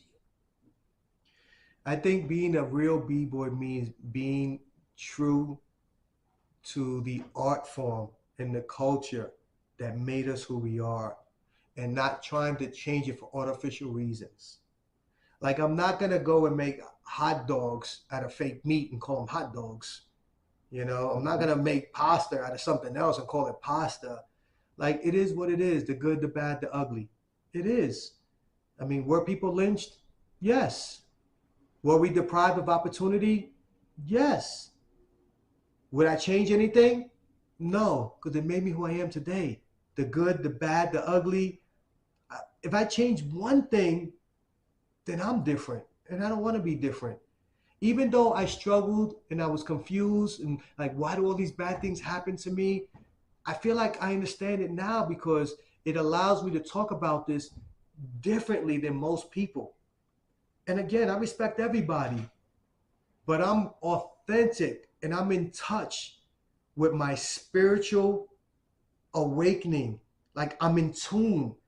Like I don't think people fully understand. We are energy. Your heart dies, but you can still live. Your mind dies, you can still live. But when the energy dies, it's over. So if you understand that, then all of us are connected because we're all energy. But just like a magnet, sometimes you can attract, but if you flip it over, it doesn't come. Mm-hmm. So I vibe off of energy. You don't have to speak to me. I'm already reading you because I'm on a different level. I'm about the energy. I see through all of that. It doesn't matter to me. It doesn't matter what you're wearing. I don't care. Today you could be dressed like a clown. Tomorrow you could be dressed like a football player. You could be dressed like whoever. Superficial, doesn't matter. Who are you? I see your soul. I feel your energy. That's why sometimes when people walk in, they're like, ooh, I don't like, ooh, this guy got me. Ooh, I don't like that. There's something wrong with it. It's the energy. It's telling you who you really are. Sometimes people walk in the room, wow, who's that? I don't know. You introduce me. It's the energy. You have positive energy, good things are going to happen. I never fail. I always learn. What people look as failure, I look at as opportunity. It gives me an opportunity to be better, to be smarter, to be stronger. Life has a funny way of making you repeat mistakes over and over and over and over again until you learn. So it's better that you learn so you don't keep making those mistakes. That's what I'm about. And the sooner that we teach these kids that lesson, the easier life becomes. So don't complicate it. Make it easy. Life is already hard. Being raised in this country that's not a person that's white, if you will, is going to be tough. Period. It's going to be tough. So don't complicate it. Don't make it worse. We're always going to start way back. That's why our story is so beautiful. Because we might have started 500 rows back, but we're neck and neck. That takes a lot of resilience. You should be commended for that. You shouldn't be put down for that. You should be rewarded for that. That's what I'm about. And that to me is what hip hop is. That to me is what a real B-boy is. Real B-boys look for solutions. They don't just talk about the problem. That's why when you battle, you think about what? Winning. How do I get an advantage? How do I overcome that? That's the mentality of a B-boy. That's how you survive. That's how you win. And that's why everybody should be a B-boy or B-girl. B-boy London, what does the Bronx mean to you? Bronx means home. I mean, don't get me wrong. I'm proud to be Puerto Rican. I love the island. But the truth is, I'm born and raised here. If I'm born and raised in PR or California or Europe, my life is totally different.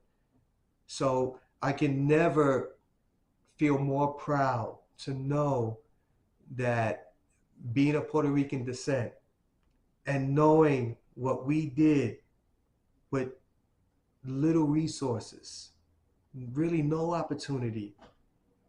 Man, have we come a long way. Like, what a beautiful story. Like a bunch of Tainos being conquered, if you will, and yet here we are hundreds of years later and we changed the world. The kids from the Bronx. I mean, think about this. Hip hop was known as a fad. That all changed when the New York City Breakers, the first artist, I don't care, again, rapper, whatever, ever to go into the White House. That's when America says, okay, we were wrong. It's not a fad. We're sitting, performing for not the 1%, the 1% of the 1%. These are the people that are not running the United States of America. These are the people that are running the world. That's who the New York City Breakers is performing in front of. The elite of the elite. They don't just take anybody. They don't just accept anybody. So to them, to accept us, a bunch of street kids from the Bronx that really don't have proper education, do you understand what that is? I mean, this is the elite. And we're there, shaking hands, rubbing elbows. The New York City Breakers were so powerful, so impactful. Think about the impact for a minute. Anybody that does a movie, whoever the star of the movie is, receives top billing. Saturday Night Fever starring John Travolta. Tom Cruise will get top billing. Michael Jackson will get top billing. If I did a movie and Michael Jackson got a 5-minute role, guess whose name's going up first? Him. Why? Because he's a mega star. Now go get the poster for B Street. Look who gets top billing. The New York City Breakers. Not the stars, not the director, not the producer. Kids that got a little cameo experience over everybody. The actors, the DJs, the rappers. B Street starring the incredible New York City Breakers. Top billing. That's the impact. New York City Breakers releases an album. Nobody sings, nobody raps, nobody produced the music. But because it's a New York City Breaker album, bam, Viewmaster, no problem. That demonstrates the impact. Now, I'm not saying that we had a 10-year run, but you can't tell me that at one point, New York City Breakers was bigger than Michael Jackson.